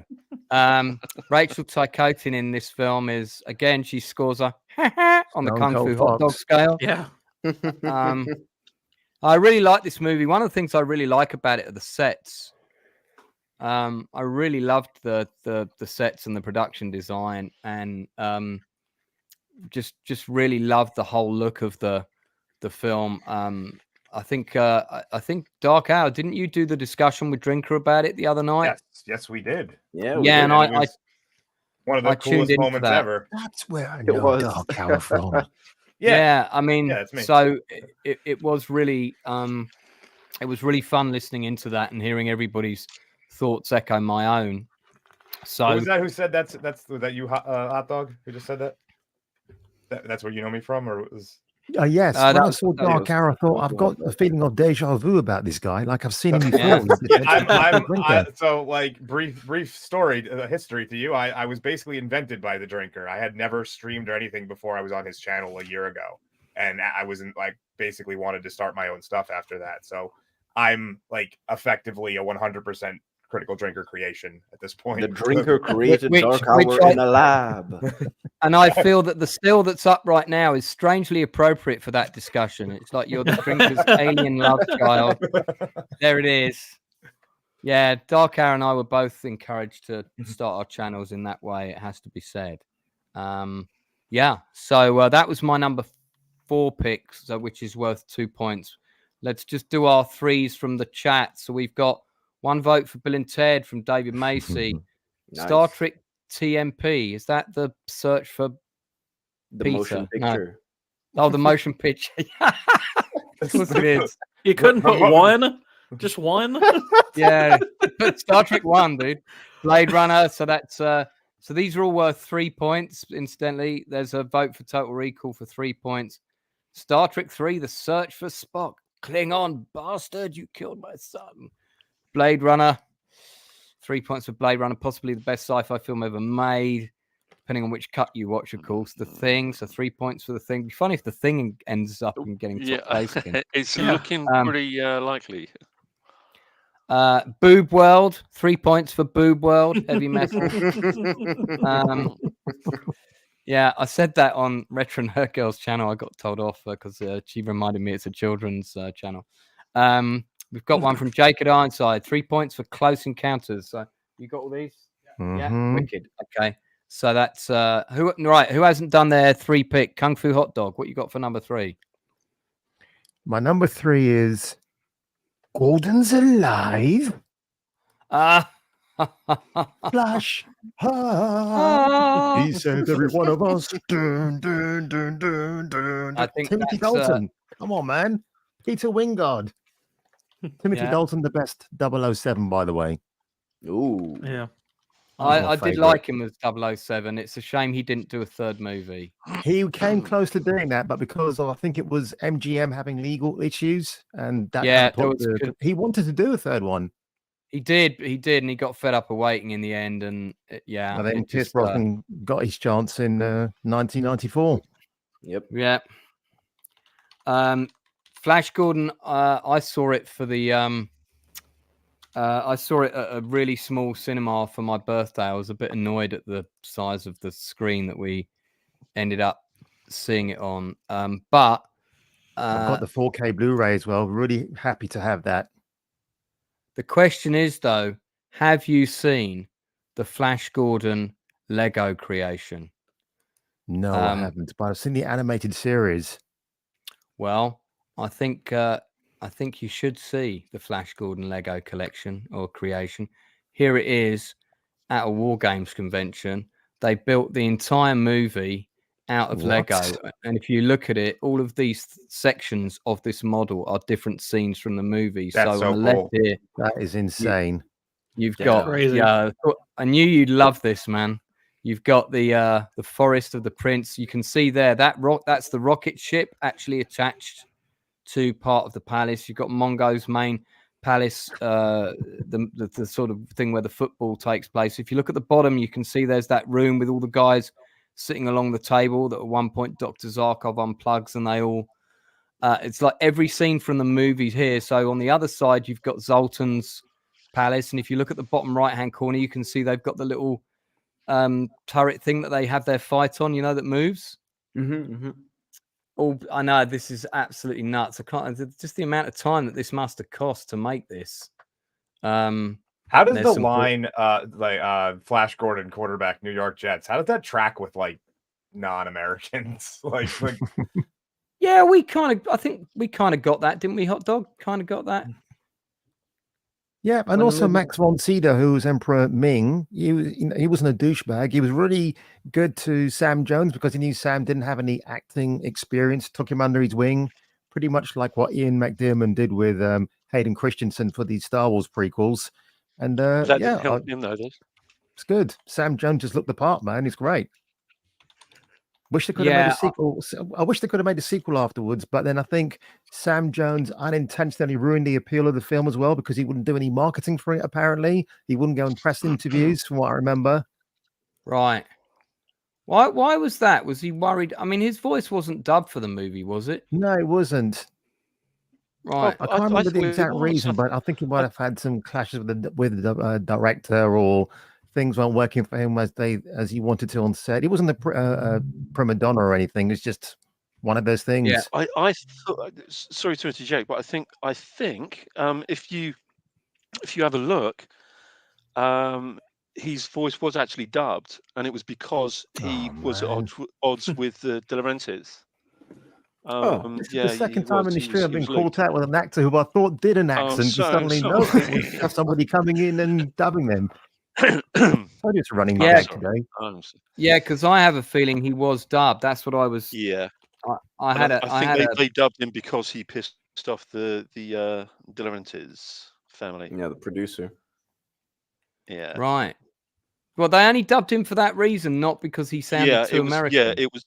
Yeah, I believe it was. It was out of spite more than anything.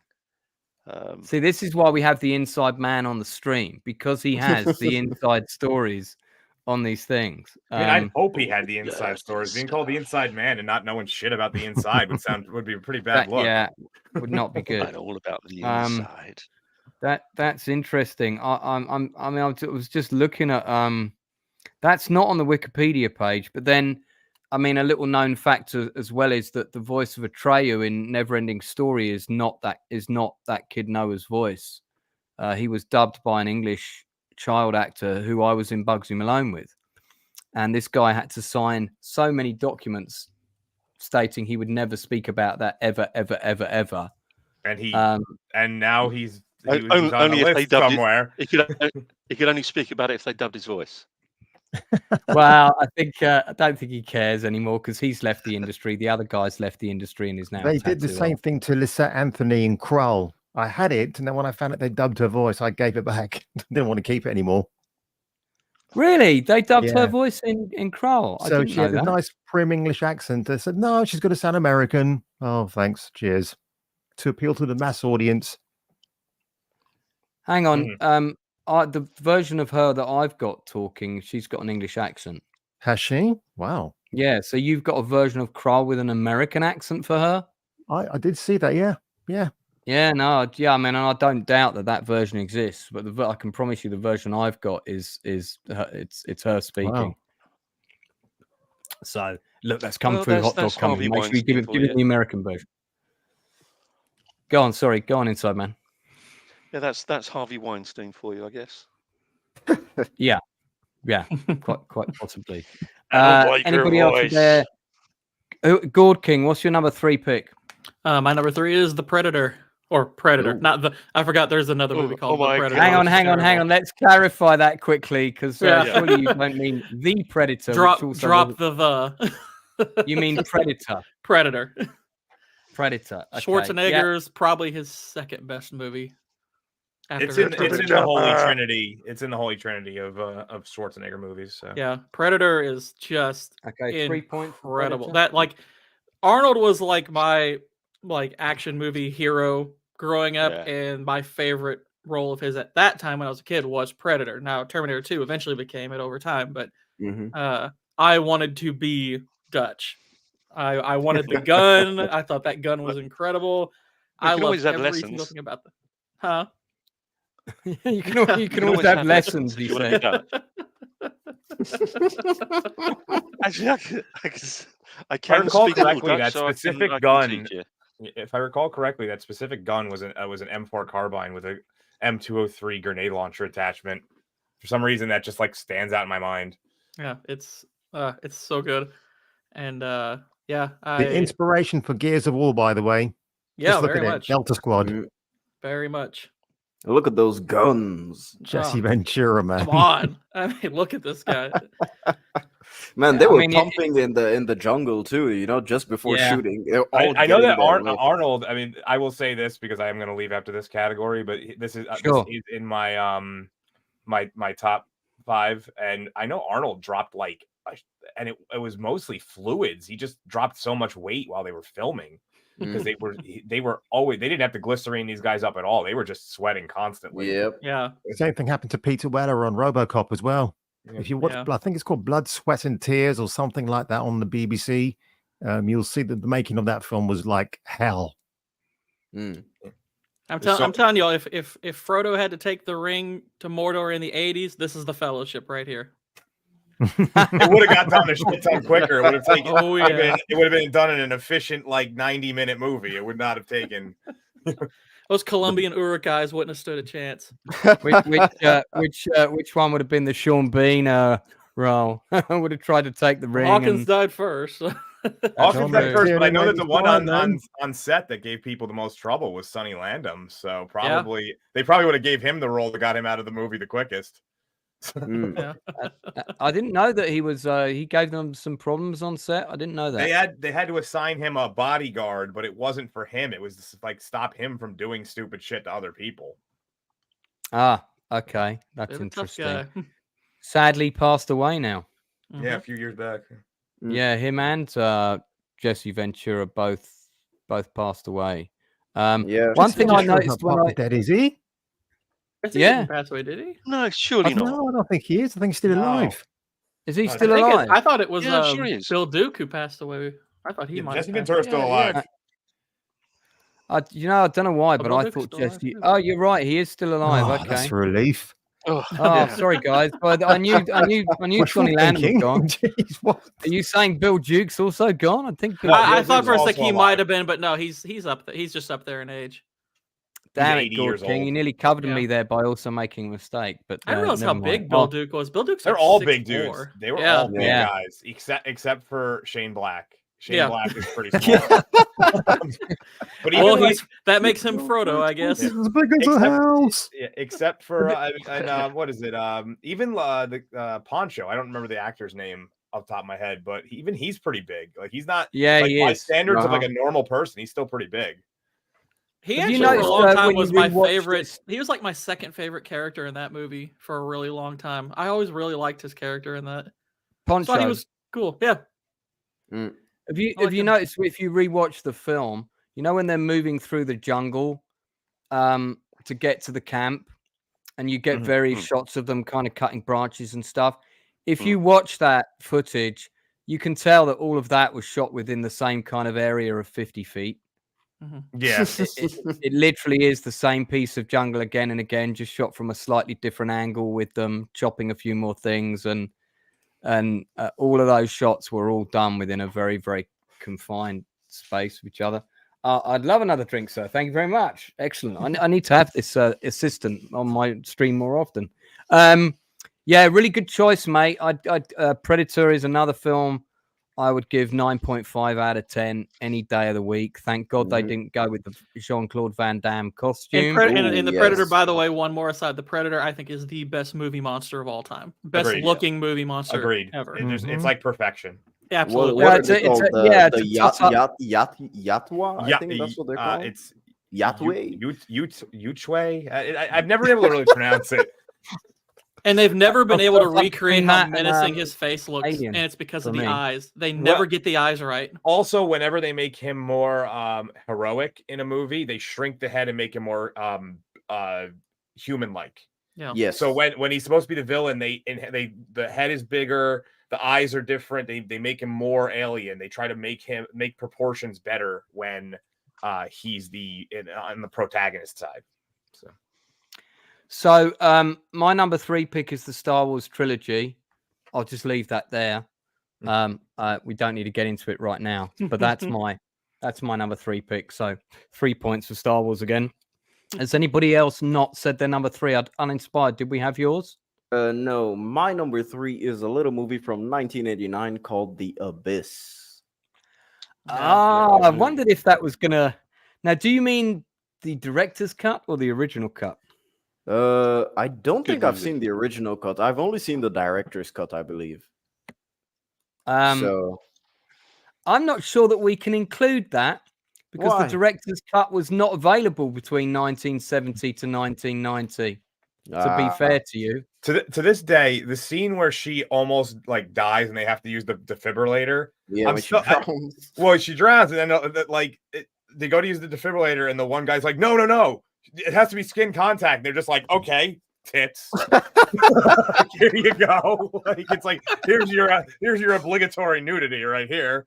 Like, All right. Well, if we can't use the no, I'll director's let you cut have for- it. I'll let you have it. Yeah, I would have replaced it anyway. So I mean, that's an interesting choice. I think if you had not seen the director's cut and you'd only seen the original cinema release, which is a very, very inferior movie, I'm not sure it would have been in your top 5. well, what is it the length? That's the difference between the director's cut and the theatrical one. The director's cut does the theatrical cut does not have the tidal waves threatening to destroy the world at the end at all, which makes the ending completely different. Yeah, so mine was definitely the director's cut. Yeah. I mean, I think let's put it in because it's a good film to discuss. This was another film I took people to see for my birthday, and I'll be honest, when I took them to see it, I was a little bit disappointed. It started off really Pretty well. well. Yeah. The scene where the submarine collides with the bottom of the floor, and then suddenly, the men at the front of the sub just like see the water pouring in. My God, you really feel like you're in it with them. Mm-hmm. Yep. James Cameron really he really went hard when it came to the production design and everything like that. I think they built a massive tank, and I mean the entire production was just plagued with hell. Basically, it was horrible. Yeah, it was a missile silo, wasn't it? They didn't they? I think they filled up an abandoned missile silo. which Yeah. took them about It 6 was months or water. something to fill up. I thought it was a power plant of some kind, an old. Yeah, Yeah, I think it was an old. yeah, It was I an think old it's what it missile was. silo. I think it was a nuclear power plant because it was basically It a was huge big bowl. circular, yeah. Yeah, and exactly. they filled it up, and James Cameron almost died like test diving. Yeah, he did. I know He that got, the cast refused to promote the movie because they were so upset with Cameron the way that he treated them. Mhm. Yeah, you know yeah. that They hated the them. crew had a T-shirt that said "Life's an abyss and then you die." And they actually had them all printed up, and they all wore them on set on the same day, and just like Cameron was so fucked off. No, man. Cameron really made enemies during the filming of The Abyss. Cameron has Everybody made hated him. enemies on every single movie he's ever made. Yeah, but this one, everyone hated him. The producers, the assistants, all the people that the producers sent, the people that the studio head sent down, even got scolded by Cameron, where he was basically like, "Look at us, look at how we're suffering. Go tell them that we're basically suffering for art." It's crazy. It's one of those people that he's one of those people that, whether you love or loathe his films, there's no getting away from the fact that he's an incredibly talented and hard taskmaster. But he really does push movie making. I don't like all of his movies. Some of them I do. Most of them I don't. But you can't argue with the fact that he has pushed the industry forward in terms of technology. Can't stand Avatar or The Way of Water. But he's an innovator, and that's what I really like about the guy. Yeah, and he's a notable shit Ken guy as well. Jenkins No, doing his absolutely best notable Sean Penn impression there. I thought that was him for a sec. Same. Yeah. Yeah, it was filmed in a tank. I mean, the bizarre thing about it is this company had spent $700 million constructing the Cherokee nuclear power plant in South Carolina, which then they decided wasn't safe. So the Cameron took it over for the shoot, and the first one was in the abandoned plant's primary reactor containment vessel. I mean, that would be enough. If I was an actor, that'd be enough for me to go, yeah, I'm not sure I want to film in an old nuclear abandoned tank container. I don't think they actually ever had nuclear materials in it, to be fair. But if they did, it would have been. We wouldn't be able to do this. Well, no, they tested it out before doing anything. I've seen probably 6 or 7 hours worth of behind the scenes stuff for The Abyss, and I'm constantly fascinated by it. The actual scope that this movie had during production and all the problems that it had, it's a miracle that it came out as good as it did. Yeah, it is. And I think it is a fantastic movie. The deep core rig was actually a set that was in the tank as well, wasn't it? Yeah, Is that right? Yes, it was. It was actually in the tank, submerged. Yeah. Yep. So they did the interiors as well as the exteriors of the rig in the tank. Yeah. The craziest thing were the cameramen and the microphones and the wiring. They had to make sure that nobody would get electrocuted with all the wires going through the water. And man, it was and to think, it was pretty much, the movie was essentially just made as a tech demo for like whether or not the T-1000 would even work. Yeah, that's basically what it was. It was like, hey, I need this for the next Terminator movie. Let's just make a whole movie to see if it'll work. Yeah, exactly. Yeah, the water alien is as Mr. Brown says. Yeah. Yeah, it is. It's still a fascinating movie, just in terms of its production scale, its history, the fact that they covered the tank with an enormous tarpaulin which got blown away, and then they covered it with plastic balls and beads and things, and I mean, just the breathing fluid used in the film actually exists, but had only been tested with animals. It does. Yep. A lot of crazy shit. Well, listen, the director's cut of it is a good film. It's not it wouldn't be in my top 10. Probably would be in my top 30 though. And bless her, Kimberly Scott sadly is no longer with us. She was my favorite character in this movie, even though she was one of the supporting cast. Todd Graff was pretty decent as well, as it goes. All right. So did anybody else not get their number 3 pick? Me. What you got? Well, I'm going for Norman Jewison's Rollerball. Rollerball. Good film. I mean, it is a good film, and I've got It's the just- I've got the vinyl soundtrack down here to that. Probably one of my most valuable. It's. I mean, I just remember as a kid seeing the poster. You know, when it's first released, and my sister went to see it. And you know, I wanted to know everything about it. And when I finally got the opportunity to see it, I, you know, grabbed the opportunity with both hands, and I loved it from the moment I saw it. I think it was all shot in Munich and London as well. But by far Norman Jewison's best film, and I mean, I've kind of got a bit of a theme going, I suppose, with the whole dystopian thing. But this, I think, is probably the most current story. It's the That's bread the and poster. circuses thing. It's the you know, the distraction going on. You know, that really sort of sinister undercurrent of what the world is really like, or what society is really like. It is that, like I say, that bread and circuses mentality that's running through it. Incredibly violent.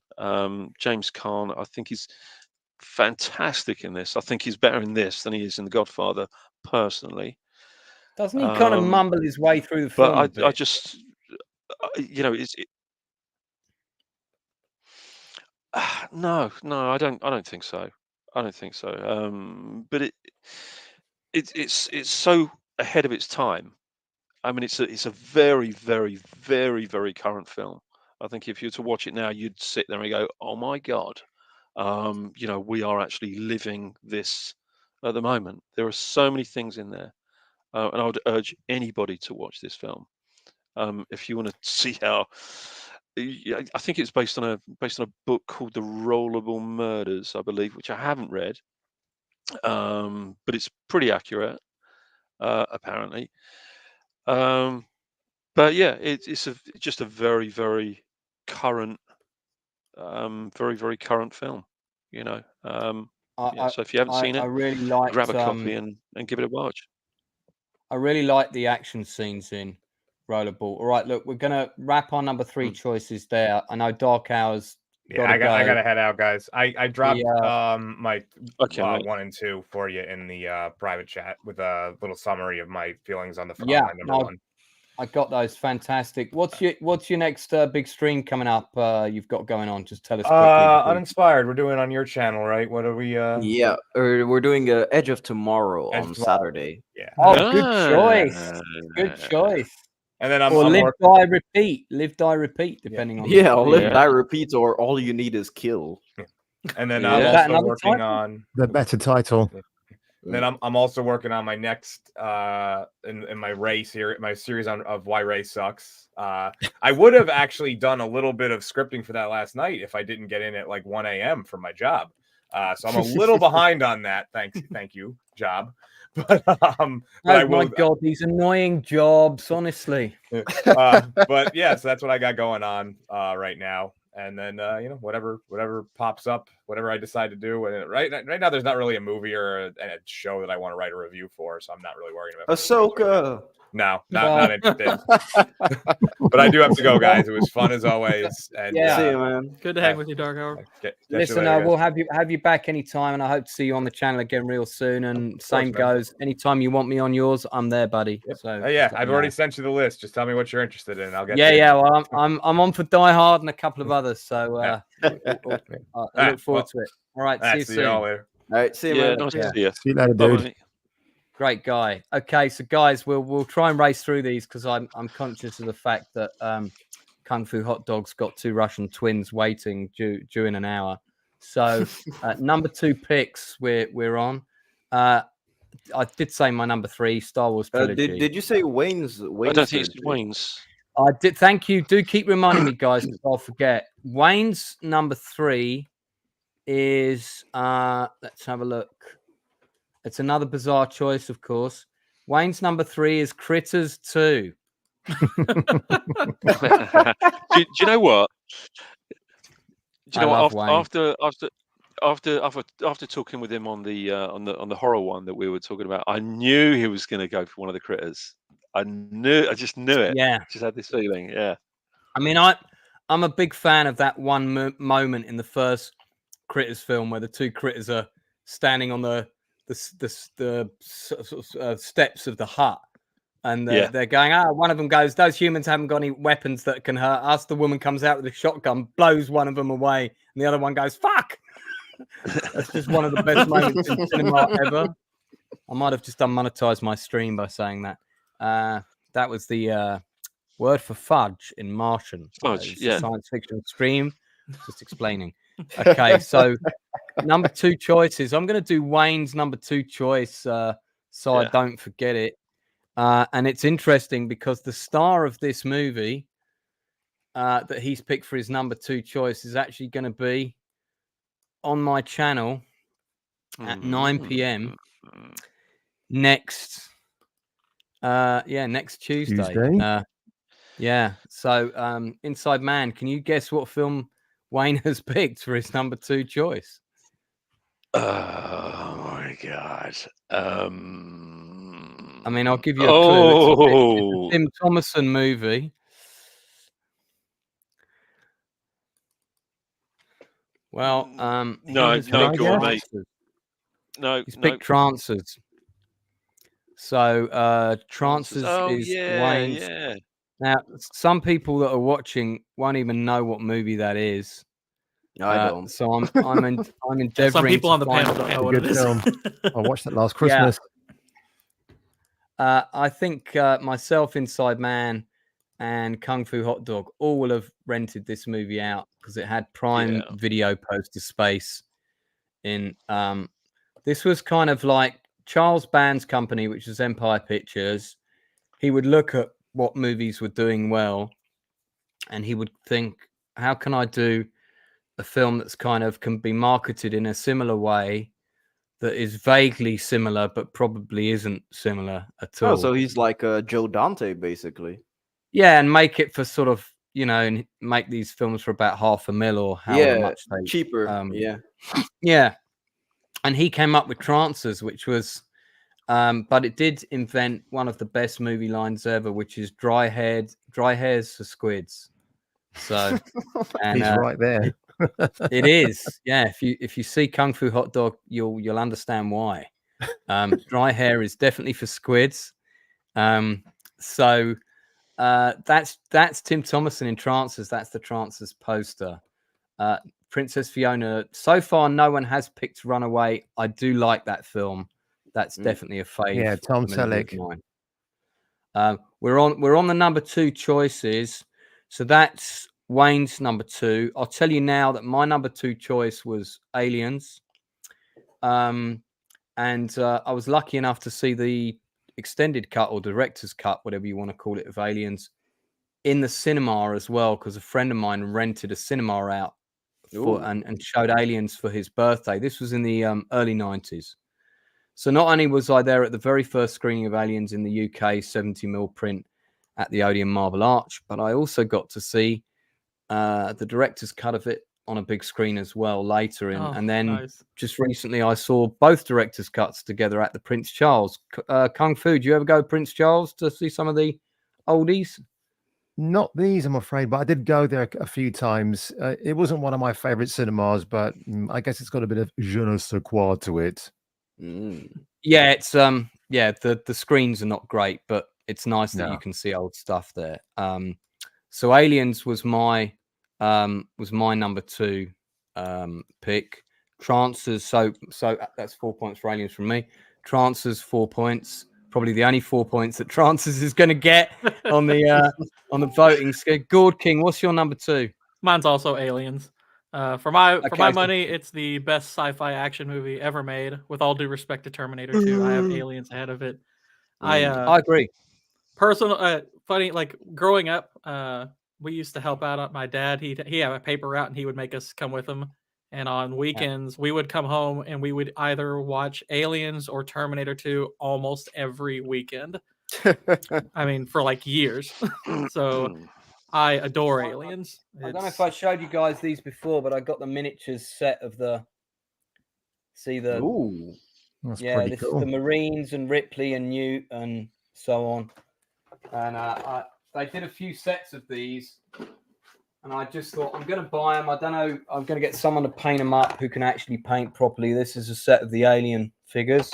Nice. And then this one is a set of pods and things, the sort of thing that Inside Man will make for me at some point when I require him to construct props.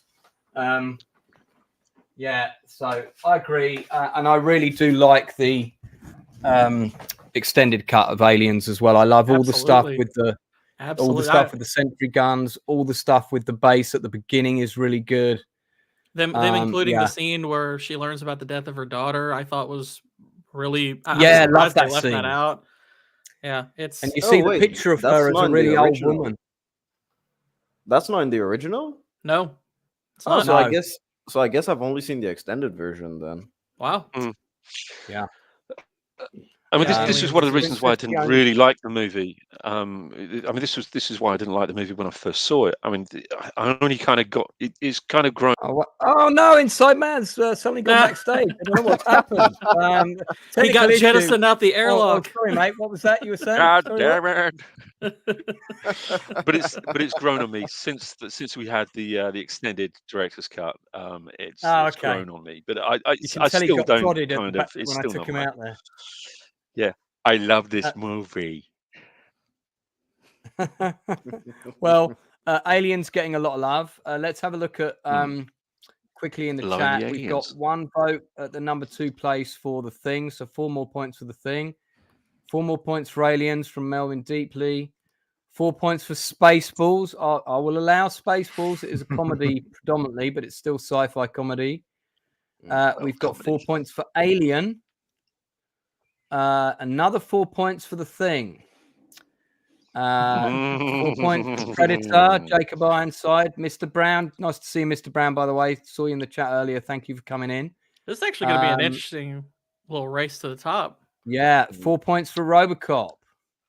So I know my number 1 choice is not even going to be in the top 5 because no one has voted for it at all yet. So that's interesting. Yeah, me too. Okay, Unless everyone has it at 1. Uninspired reviewer, what's your number 2? So my number 2 is from 1989 as well, Bill and Ted's Excellent Adventure, because excellent. Yeah, I adore Bill and Ted's Excellent Adventure. I've watched it so many times as a kid. I know it's probably one of the first comedy sci-fi movies that I watched, in addition to Weird Science that I grew up on. So those two. But Bill and Ted just had a special edge for me because I know it was just Keanu Reeves and Alex Winter being stupid. Plus, it was the time traveling aspect was fun with Rufus, just coming through I thought that the phone booth time machine was interesting too. And just having them collect all of these random historical figures just to be able to present them to ace a test is just such an outlandish plot that they managed to make work so well. And it's just a great movie to watch. It's a lot of fun. I love the scene where they go, "What are we going to do about that?" "Oh, I know what we'll do. We'll hide the keys under this bush in the future, so they'll be here now in the park." Great idea, Ted. Lift it up. Oh, look, the keys are here. Just have to remember to do it later. Just like little plot glitches like that are so much fun. And they clearly got on really well, the two actors. And also the BBC, I believe, tried to sue the filmmakers because they said the telephone booth is similar to the TARDIS, and then they failed miserably. Yeah, because you can get if you want to copy something, emulate it, you can do little things in between, so it's not exactly the same thing. Yeah. I mean, you had Abe Lincoln, you had Napoleon going to the mall eating ice cream. It was just so fun. Then they were like, "Oh, the medieval babes." They put San Dimas on the map for a while. I wanted to go there. He loves San Dimas. What I keep, I win. What you win, I keep. I like the fact that goodness, the the guy kid. from Die Hard is in this movie playing Genghis Khan. Yeah. Socrates, not Socrates, Socrates. So Oh, man. great. So The great. late great George Carlin. The actor playing Billy the Kid was pretty good. I don't recall seeing him in much else. I thought Well, he was I pretty don't good. recall seeing a lot of the actors in much. I mean, even Alex Winter wasn't in many movies after Bill and Ted's Excellent Adventure, and he was, one of the main characters too. Alex Winter did a tour when the new Bill and Ted movie came out. He did a tour with it, and they did all 3 films at the Prince Charles, the cinema me and Kung Fu were just mentioning. That's Yeah, I also the played Billy the cinema Kid's Kung actually Fu that been in I a couple saw. of good Alex movies. Winter was in the film called Freaks with Mr. T. You talking to me, fool? Ah, It's a good film. any film with Right. Mr. T in is a bit freaky. Let's be honest. Yeah, no, man, good choice. I think that's a great choice. So that's 4 points. 4 points for Princess Bill and Fiona Ted. wanted to make sure that Star Trek: The Motion Picture was counted as her number 3. Yeah. My man is watching the stream on a laptop, so he's getting everything. And she has also just voted for Close Encounters number 2. And I can't tell you, that was a toss up between that and Last Starfighter, but ultimately I wanted to go and man a Gunstar rather than go and be kidnapped by aliens. As a young and boy. also Bill and Ted's Excellent Adventure has a great soundtrack and good original songs too, because you have that song that they play in the end. I think it's In Time. Hello, and it's Mom. like, oh man, it's just so good. I still listen to that song. Plus, it has this actress in it. Yep. Oh, yeah. Going back to what Uninspired Reviewer said, what Shark Island on the soundtrack and Warrant, I think it's called Come Play With Me. Do you wanna play? Yeah, they also had a Tool with 2 heads are better than 1. Yeah. You're right. It's a fantastic soundtrack. Put it on whenever you want to. Yep. Small Never bit of gets trivia boring. for you. The English babe on the left is also John Cusack's love interest in the film Better Off Dead. Really funny movie. Oh, wow. Really? I That's a good film absolutely as well. love that film. John Yeah. Cusack absolutely hates it, that film, but I love Aw. it. Lance like wants his that. $2 super chatters. Grumpy old man. $2. I like $2. 90s John Cusack is my favorite. Kung Yeah, Fu current- Hot yeah, Dog. current What's your- John Cusack What's your kinda number sucks. 2? Kung Fu Hot Dog. What's your number 2 choice? My number 2. You know what? Damn it. I'm gonna have to. I was going to change my mind about it, but I think I'm just going to stick with what I initially wanted to go with, which is Close Encounters of the Third Kind. Yep, it's Golden Age, Steven Spielberg in a Golden Age era, Richard Dreyfuss, Terry Garr, who was just an absolute stunner back then. And the whole film is just magical. Francois Truffaut is also in the film. And it's just an incredible movie. I like the way you pronounce that name. Well. Can you say that name again? I love the way you pronounce that name. Francois Truffaut. Fantastic. I think we have to have you on the stream just to say that again. You will have seen this as a kid, like me. Yes. I'm guessing. Yeah. And they had a very strange marketing campaign for it as well, because I think it was something along the lines of Close Encounters of the First Kind, then the Second Kind, and then it was the Third Kind. Yeah. And it's just scared the Jesus out of me. Yeah, I love UFOs. And then the next poster that came out, and that marketing campaign began like 6 months before the film reached the UK. Yeah. I remember because those posters were around for ages, and it's like, what is it? Because you didn't really know what the movie was about. And then you had the next poster that just said, "Watch the skies." I've never seen a UFO in real life, but this film really ignited my interest in what they are. So that hasn't died down to this day, actually.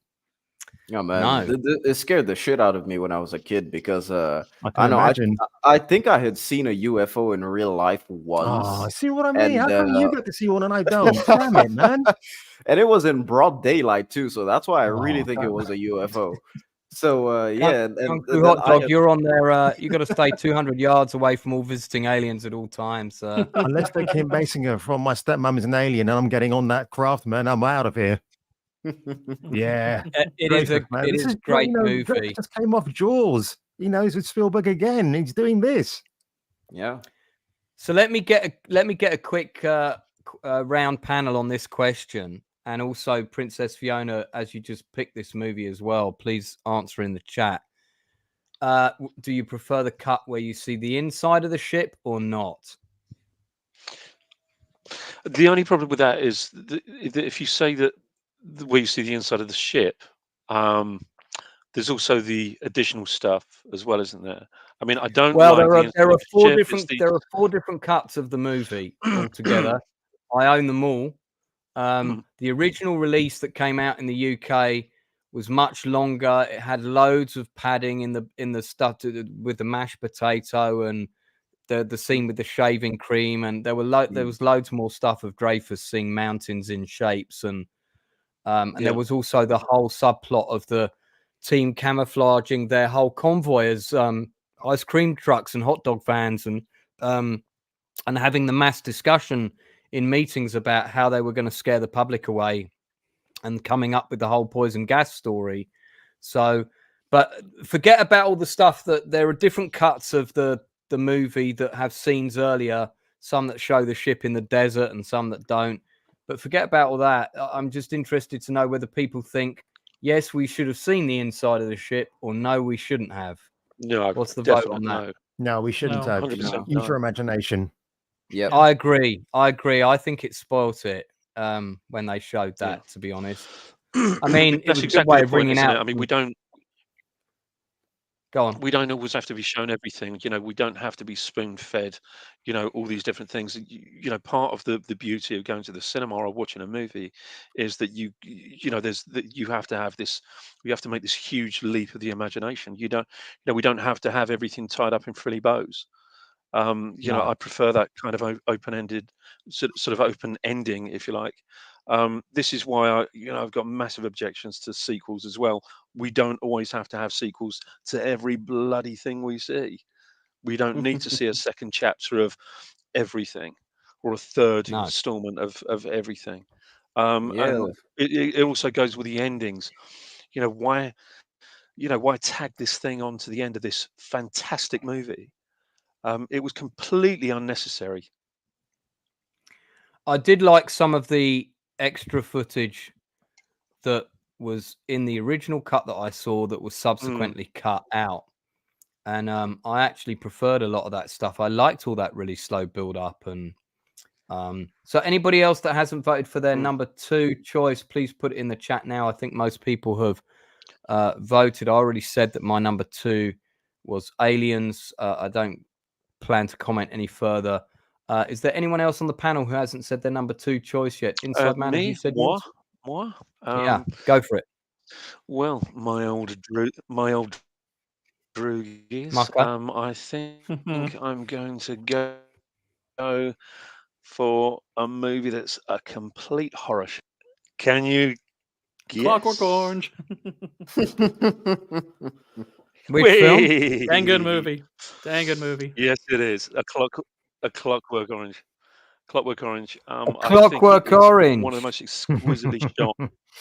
Yeah, okay. I think it's one of the most exquisitely I'm shot month, movies funny enough. Never of seen it. all time. Same. It's just it blew my chuffing mind, and it never fails. That every time I see this movie, I'm in absolute awe of this movie. It's just so beautiful. Can I just say that this confirms for me, Inside Man, that you are quite strong. But yeah, it is very it is strong film. But it's I mean the book is odd. I mean the movie completely leaves out the final chapter in the book, because there are 3 sections to the book, each of which has 7 chapters, and Kubrick left out the final chapter. Now the final chapter was actually left out of the American published version of the book, and that was the version that Kubrick decided to go with, Right. because the final chapter of the book does have that tied up in frilly bows kind of ending. Yeah. That's what the book has. The movie doesn't. And if anyone's seen any Kubrick films, as I'm sure we all have, there isn't a single Kubrick movie that ends on a particularly glad note, a particularly there's always a degree of ambiguity when it comes to Yeah. his ending. Look at Full Metal Jacket. That doesn't end, it stops. The movie stops. God, that's a really you young know, Warren Clark in that picture, I've just realised. Yeah, he was very good in that. Crazy. Very, very good in it. Yeah. And the funny enough, the scenes on the Ugh. ward, the hospital scenes, were actually shot in my local hospital. Not Where not a Inside mile Man away is from still restrained and a patient at this time. it. But Streaming from the padded you know, cell as we speak. from that padded cell. But it's just an incredible. It's a work of art. It's just a work of art. Malcolm McDowell, that is one of the great complex villain performances ever captured on film. It's so great. It really is. It tackles, this moral question of, free will so excellently, because you have the worst example of a person who makes all these terrible choices. I'm like, yeah, but if you remove his agency, you take away his humanity. It's handled so fascinatingly well. It's a great film. Definitely one that I had high consideration for. Couple of comments about it in the chat. Princess Fiona, if anyone is not going to follow the book, it's going to be Kubrick. Oh yeah. Alex, I disagree that it ties up things neatly. Alex feels embarrassed and guilty of his past actions in the film. He basically celebrates being a criminal. Hostman Socrates, that they bloody cured me, Jack. That's a line from the movie, isn't it, if I remember rightly? And as Mr. Brown points out, he killed Captain Kirk, of course, in a different movie, one that definitely isn't in the top 10 in this stream. Gentlemen, that brings us to our number one choices then. So chat, knock yourself out. If you're still on the stream, you could please prefix your choice with a 1. And I'll go to my newest guest first, Kung Fu Hotdog. What's your number one pick? I can't wait to hear, mate. Yeah. My number one is The Name's Pliskin. Oh. That's a good one. You still so got Star Wars, Snake? I'm thinking so about Star it. Wars. Yeah, Metal Star Gear. Wars. It's Kurt Russell. It's badass. It's John Carpenter. It's Lee Van Cleef. What more? And you've even got the man himself, Isaac Hayes. And there's a really funny story that Kurt Russell tells about him and Hayes when they were filming, and Hayes would be like asleep, and you go knock on his door, and he'll take ages to answer the door. And then also there was a scene where they were filming in a rough part of, I think it was Atlanta, Georgia, I think it was Atlanta, Georgia. And Kurt Russell's walking down the street as Snake, sees some couple of crims. They look at him, he looks at them, and they run off. He's like, you don't want to do it, man. And they shut off. So yeah, Escape from New York, just all-round genius. It's superb. Although I might be weird, I like Escape from LA a little bit more. I love Escape from LA. I think it's an outstanding Escape from LA is a good film. Yeah. It's great. It's got a tsunami in it. Yeah, I think it's a fantastic kind of parody of Escape from New York. I liked it. I loved it. I think it's a You blast. got Bruce Campbell as a psychotic Hollywood surgeon. What more do you need?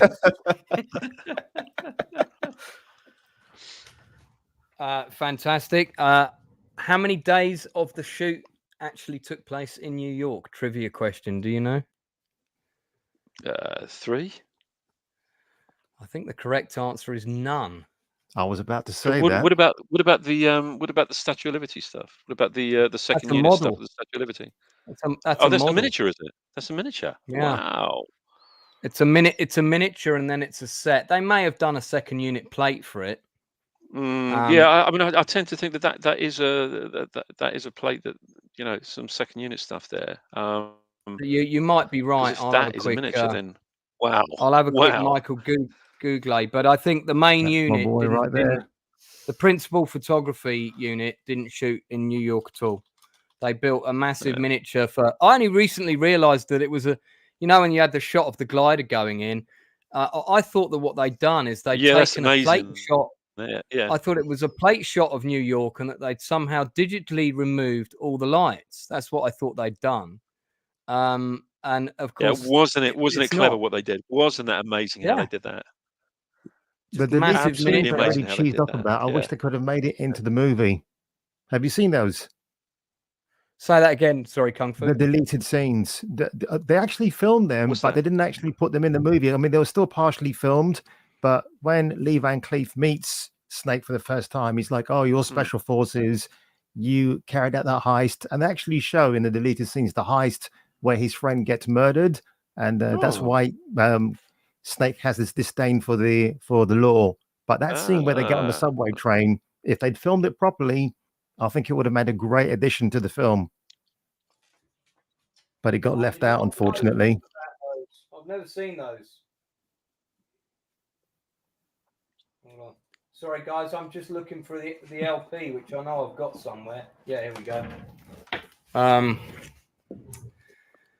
Yeah. So the soundtrack for this movie, I think, really complements it. It's almost like a character unto great. itself. And yeah, I really liked it. Let me just see if I can go solo for a sec. So this was one of the really early movie soundtracks that I that's bought awesome. with my That's own awesome pocket looking. money. And Is it the quite a nice. Laserdisc? No, this is the vinyl movie soundtrack. Wow. So, and I've got the vinyl movie soundtrack for I think nearly all of my choices tonight, because I also have. Oh my god, these are quite heavy. Well, I also have RoboCop, but that was in my top 10, and I got Total Recall. Total Recall. I also have Your Choice, Enemy Mine. Love it. Yeah, that's a nice one. I've got Star Wars, Close Encounters, Star Trek 2 and 3. I like your Thunderbirds thingamajig behind you. Aliens. Oh yeah, that's a big Thunderbird 3 up there. And I've got Empire Strikes Back double album as well here, which actually does open out. These really remember that. smell of vinyl as well. They've got that vinyl kind of reek. It's either that or because they were in the shed for a really long time.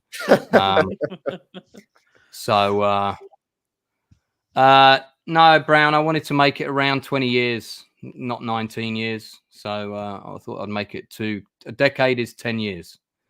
So 2 decades. So there we go. Yeah. So your number 2 is Escape from New York. Good choice. He's actually technically right. If you count 1970 to 1989, that is 20 years. Oh yeah, you're right. Well, I included 1990. I think because I think Total Recall came out. I want to say it came out. Total in Recall was 1990. Yeah. Yeah, that was 1990. Yeah, and I wanted people to be able to choose Total Recall. So if they wanted to. So I cheated. Anyway, fortunately I made the rules, so I probably will do 91 to 91 to 2000s, maybe even 91 to 2010. Quite like the fact that we're doing these over 20 years because it makes making the choices a lot harder. It does. Yeah. It's not so easy. Did anybody see the Italian rip-off of this film? Anyone see that? Oh, yeah, I know the one you're talking about. Yeah, and the blatant and the blatant movie, the straight-to-video movie poster that they Let me show it to you. We've got a. I know Kung Fu Hotdog's going to go. I remember seeing that at the video store. Who remembers seeing this? What the? 2019, after the fall of New York. There's your Italian Snake Plissken right there, played by that famous A-list actor Michael Soperqui. It looks like an NES Sure, cover. This Yeah, is it actually does. this isn't a bad movie. This isn't, it is what it is, and I kind of I really like the way the Italians do this or have done this. I liked what they did with the whole sort of yellow stuff, Yep. and the whole sort of peplum stuff, particularly in the late 60s, early 70s, all of the peplums. But also with this, they did all the, we had the Italian sort of, what Star Crash was it, the Star Wars one. Yeah. But I actually quite like this. I quite like this. This isn't a bad movie, and it's but I like what they do. I like when they do this.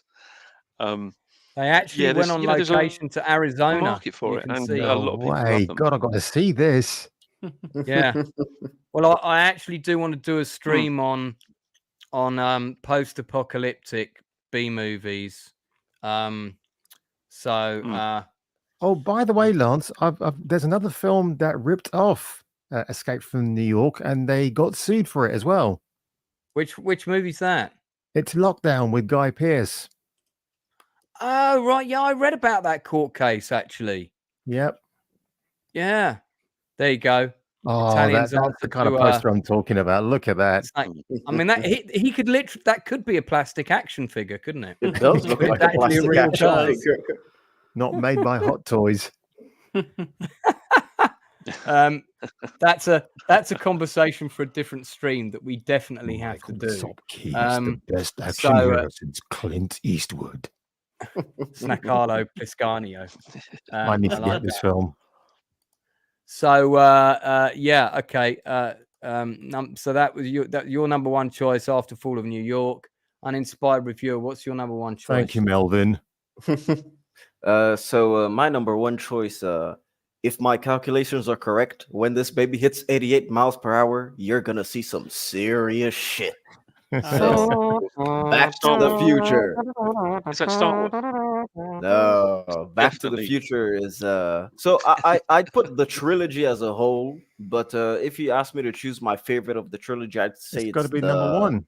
Yeah, it's number one. I have such a soft spot for it. Oh yeah, There the you Back go. to the Future soundtrack. Yeah, with the under the sea dance, all of the stuff that they play with Johnny B. Good and everything like that. Yeah. Yeah, Oh, Johnny man. B. Good is on here.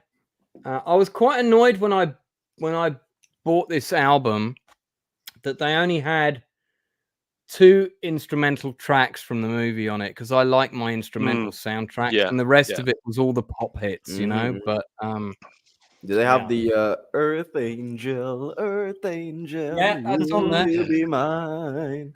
And after that, they've got the Huey Lewis and the News one, Back in Time. Then Night that's a Train. good song. Night Train is one of my favorite, actually, the instrumental. It's the song where you hear when they're going to the under the sea dance for the first time. It's very saxophone heavy. Love that Yeah. song. Hmm. And so my number one choice is Back to the Future, because Back to the Future literally shaped me as a person. If it weren't for Back to the Future, I wouldn't have gotten as passionate as I am of film. I would have never wanted to be because I want to be a writer director eventually. And Back to the Future mate, is we'll have a conversation about that off camera sometime. for sure. That's what I am. Well, yeah, I know. So For my sins. it's great. It's Well, like uninspired. Also, Back to the Future reignited skateboarding. yeah, It did. Yes, And it that's did. so Yeah, true. yeah, When you're it right. was Absolutely dying right. out, and all of a sudden it just came back into fashion. yeah. It's Back to the Future is just such a good trilogy. I love it. Yeah, and Smilex is right. I do drive a DeLorean. My channel banner is me in a DeLorean from Back to the Future 2 specifically. And Do you mean that you actually own a DeLorean? No. Ah. My YouTube. That thing would stay on 88 miles an hour cruise control all the time. Oh, for sure. I'd take it out just to drive. But Back to the Future is my number one. It always has been, always will be. I basically destroyed the DVD by watching it too much. I destroyed the VHS tape by watching it too much. I could literally quote Back to the Future 1 and 2 like the same way Will Smith does Shrek in I Am Legend. I could do the exact same thing. So Back to the Future has a huge place in my heart. Back to the Future, you can have the Libyans as the bad guys, and no one's going to say a thing about it.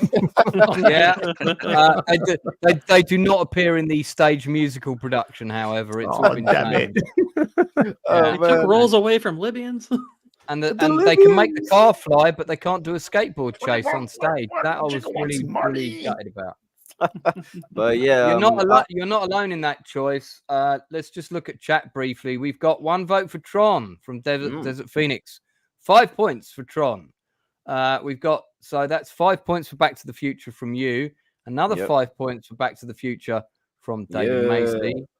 We have 5 points for Blade Runner, 5 points for Alien. Although Jacob Ironside counts them as one movie, and he's actually edited them that way on his Blu-ray, so you can only ever watch them as a 6-hour epic. Awesome. Star Wars Trilogy by Smilex, that's 5 points for Star Wars, and 5 points for RoboCop. I do love RoboCop. Not surprised, Mr. B, that's your number one. That went back and forth in my top 5 so many times. Another 5 points for Blade Runner. Another 5 points for the Star Wars Trilogy. Desert Phoenix, you said Tron once already. Stop trying to cheat. Getting another 5 points in Tron there. RRTNZ, the Star Wars Trilogy. I mean, look, it was number 3 in my list. Now, if I did this vote while my father was still alive, Star Wars Trilogy would definitely be my number 1 pick. But I'll explain why it's not in a minute. So yeah, okay. Back to the Future, the best. Yeah. Desert Phoenix trying to get more points in for Tron. That's 3 times now you've put it in there. And I need to put it in once. So it is a very good film. I think that's a fantastic choice. What can you say? And the best use of manure in a film ever. I hate manure. Yeah. And they don't have that in the stage play. I mean, The heck? Can you imagine substituting that for spaghetti and it being a satisfactory closing curtain for the first act? No, it wouldn't work the same. Spaghetti needs to make like a tree and get out of here. Yeah, it's not very good. But do you guys enjoy Back to the Future Part 3? Because I know that a lot of people I love it. I love it. Yeah, I really liked it. I like 3 more than 2. Yeah, me too. Yeah. And by the way, for your interest, the first AD, David McGiffert, there's a 3-hour interview with him on my channel, and a big chunk of that 3-hour time is talking about Back to the Futures 1 to 3, and he was on all 3 of them. So awesome. I do love the third one. I when the second one ended, what a cliffhanger, man. Yeah, it was really good. Really good. Yeah. I think I like number 2 more than 3 actually. Because of the hoverboards. Yeah, it's just because it was just people weren't expecting it to be what it was, and I don't know. I think after quite a long time, I've got an appreciation that I like it a bit more than 3. Yeah, I like the second one better than the third one. I like all the weird future technology stuff in the second one. Is just really cool. But I do like the third one. The third one is perfectly fine. It's just the second one is so good. It kind of, I just see it as a 2-parter really, because it was supposed to be one movie. Yeah, it's funny how they managed to make the plot work even though it was supposed to be just one movie. Well, they suddenly called you'll see this on the interview, he talks about it, they called halt to the production and sent everybody home for 2 weeks. Was that when they fired what's his name, Eric Stoltz? I think it was. No. This is on Back to the Future 2. They were well into filming Back to the Future 2, and they suddenly realized they couldn't complete it. So what happened was they paused the production. Everyone got sent home for 2 weeks while there were 2 weeks of furious contract negotiations between the producers and the studios to get more money from the studios so that they could make it 3 films, and also so that the actors would get paid for 3 films. So yeah, that's right. Yeah, because they were there was this thing that because they were being shot back to back, that it would really just count as one fee for the 2 movies. That's right. Yeah. Yeah, it wasn't that they were being shot back to back. It was that they were shooting the whole thing as one film, and the contracts were all for 1 movie. And suddenly they realized what they had on their hands was 2 movies, and it just wasn't going to fit into the running time. And he said, "Well, this should be a trilogy." And what a good decision that was. Yeah, I actually do prefer the 3rd one to the 2nd one, if I'm completely honest. And we're putting Inside Man back in the green room again. So who hasn't picked their number 1? Kung Fu Hotdog, number 1. Have we done yours yet? Yeah, he did Escape from New York. Yeah. Oh yeah, that was Escape from New York. Yeah, so I haven't Inside done mine Man, yet. have you said your number 1? No. Well, I dread to think.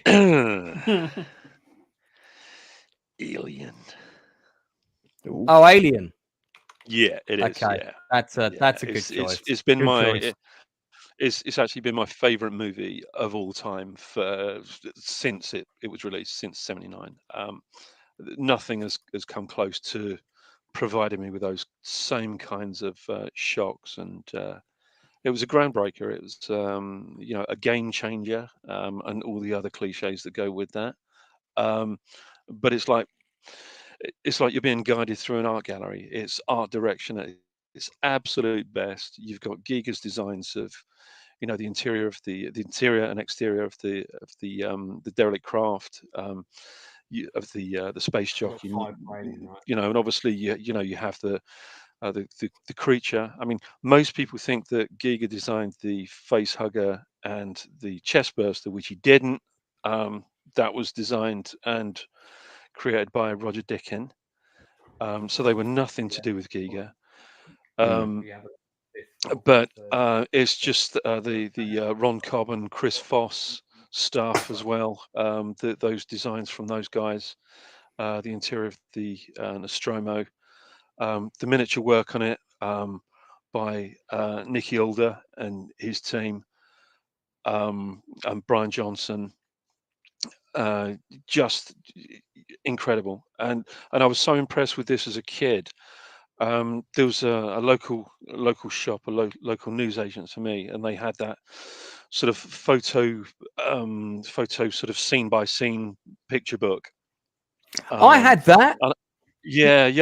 I've actually still got it, and I used to go to the local shop and used to go through this book, literally just shot by shot by shot, and it really is every single setup, every shot that was taken in the movie. And that was the book that made you realize how Yaphet Kotto died, because they showed still by still his skull being cracked open. Do you remember? Yeah.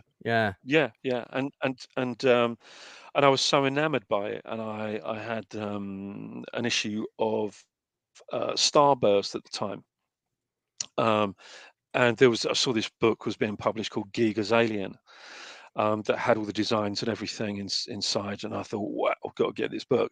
Got the book, just started reading about Giger, and I thought, right, okay, here's this guy. He's an artist. He lives in Switzerland. He lives in Zurich.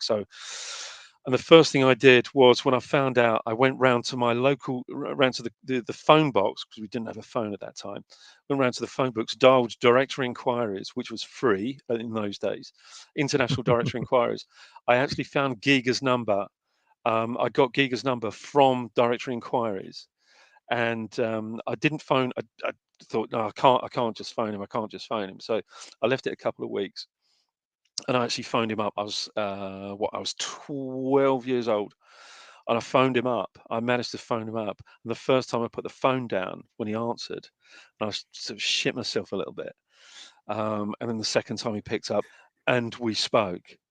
And that was the first time I spoke to Giger. And the last time I spoke to Giger was actually face to face, which was really nice. Did your mum not go the next day? Who's been calling Switzerland? Because back then, foreign phone calls were like, they cost a fortune. It was No, I actually used a phone box. I actually went to a phone box because we didn't have a phone. We never had a home phone at that God, particular you time. must have had like change. You must have had a bucket full of change. The rate that would have been going through. Yeah, I mean, because if you remember in those days, Lance, you could only put in either 2p's or 10p's. Do you remember the Yeah, old phone boxes? yeah, Yeah. So yeah. I had literally a pocket full of 10p's. And That's I put these nuts. 10p's in, and I actually phoned Giga, um, and that really I kind of can't stuck with imagine me. that conversation. What It was did he go? it, it was it was very. And of course, I unfortunately, being stupid, I called him Geiger, and I was calling him Mr. Geiger, and of course, and he kept going, it's Herr Giga, and I didn't know what he was saying until the sort of end of the conversation. I thought, oh, he's calling himself Giga, right? So yeah, so we had that sort of strange kind of alien to him, and over the years, I kind of made it my mission to sort of, all the people that, most of the people that have worked on it over the years, and to speak with them, and to get to know them and everything. Unfortunately, with the work that I've done in the industry and everything, I have actually got to meet and speak with a lot of these people, and I am friends with them. Um, and it's a movie that just really obsessed me for an inordinate amount of time. And I know it like the back of my hand. I mean, literally shot for shot, word for word. Even though most of the score is, sort of recycled from Jerry Goldsmith's Freud soundtrack that he scored, and obviously you have Howard Hanson's beautiful piece of music. I think it's the Romantic Suite number 6. I think at the end, which really It's a great fits. piece of music. Yeah, It is a fantastic piece of music. I mean, beautifully edited by Terry Rawlings, but Peter Seymour's yeah. production design, and Ron Cobb and Chris Foss's designs, as well as Giga's. And obviously, you can't take anything away from Ridley Scott, because he also, pretty much operated as well. So, so he operated on that. He wasn't just the director. He had his eye to that. Did Herr Giga, Yeah, Giga. not Yeah. Herr Giga, because every time you see him being interviewed, or you hear about anybody who spoke to him, and this probably wouldn't have been his first thing he would have said to a 14-year-old boy, although he was from Switzerland, so anything's possible. He would always he'd talk about the alien, and he'd go, "Oh, you've got to understand, this monster has a big penis. You see, it's a huge penis, and what it's trying to do is impregnate things." And he would talk It's about. funny. It's funny. It's funny you say that. I mean, because when I got the book, before I'd actually phoned him up and spoke to him, it was pretty evident, what these things were. And even as a Yeah, 12-year-old, obviously, I that I book is knew what was very what. sexual. Yeah, I mean, if you look at the Necronomicon book, which is it's a fantastic piece of work, a real good catalogue of a lot of his work. But yeah, there was no kind of A lot of mention genitalia in that of book. that. I beg your pardon? There's a lot of genitalia imagery in that Yeah, there book, is, and it's from what I and remember. I actually got. If you look in the Giga's Alien book, there's a couple of Giga's own Polaroids that were taken on the set of him and Peter Voisey, who co-sculpted the Space Jockey, which is a beautiful sculpt. And he's a fantastic sculptor, the late Peter Voisey. And Peter, actually, who I met on Interview with the Vampire, um, he gave me a stack of a stack of photographs, including Polaroids, literally from the same batch that were taken, that were published in the Giga's Alien book. So I've got a stack of these Polaroids of the space jockey with Giga's full-size picture next to it as they're sculpting it. You've got to see Yeah, your really amazing. You've got to see your room of toys at some point inside, man. Okay, well, look, we've been going for quite a while, so I want to wrap this up real quick. I think I'm the only one left to say my number one pick. I haven't. Is anyone else? Yeah, I haven't. Oh, I'm sorry. Go for it. Go for it. Well, quickly. I don't. I think Kung Fu Hotdog needs to bounce here. Yeah, I'm aware he's got to hit the gym. Dog, do you need to leave now? Can you hang on for a few more minutes? He may well be packing his gym jockey bag. Yeah, can you hang on for a bit? Yeah, I can. Okay. Uninspired reviewer. Oh, sorry, Gourd King, go for it. My number one is probably my second or third favorite movie of all time, and that is Ridley Scott's Blade Runner. I just somebody had to pick Blade Runner as number one, so it's another 5 points for Blade Runner. Yeah. We had 5 for Alien. Yeah, it's an amazing film. It's funny. The funny thing is, like, the very first time I watched Blade Runner, I did not like it. I didn't get all the hubbub around it. I was probably in my early 20s the first time I watched it. Then I revisited it in my early 30s and completely fell in love with it. I prefer the final cut, but I love the original version. I'm going to watch all of the versions over some point, but I got to, when 2049 came out, I got to see the final cut in 2049 back to back at an IMAX. Wow. And I have probably watched the final cut and original cut combined about 50 times since. My God. I absolutely adore Blade Runner. I think the atmosphere of the film is incredible. I think, as troubled as the production is, I think it probably ended up adding to the overall, like, somber mood of the whole thing. I think, the character Rachel, played by Sean Young, I think she is one of the most beautiful characters ever put on screen. Yes, Just there's something just so alluring about her, from just her look to her overall, vulnerability. The noir aspect is absolutely brilliant, and of course, perfect. Rutger Hauer is incredible in this film. He's absolutely incredible. My thing with this movie was I saw it when I was 12, and Star Wars hadn't been out that long when I saw it, a few years or whatever. And as a kid, I just didn't appreciate it. Now, like, because Mr. B's kind of in the same thought as me here. He was 14 years old, slightly older, and thought, what the fuck? I didn't get it when I was a kid. Now, I've watched it since, like yourself, and think it's amazing. But I've made my choices based on how the film's impacted me at the time, as well as how much they still mean to me now. So whilst I think Blade Runner is an amazing film, because it didn't have an impact on me at the time at all, I thought it was interesting, but that was it. That's why it didn't end up in my top 10. I think Blade Runner exactly itself. The same, actually. Sorry, go on, Hot Dog. Dude. Dog, you got to go soon, so you jump in.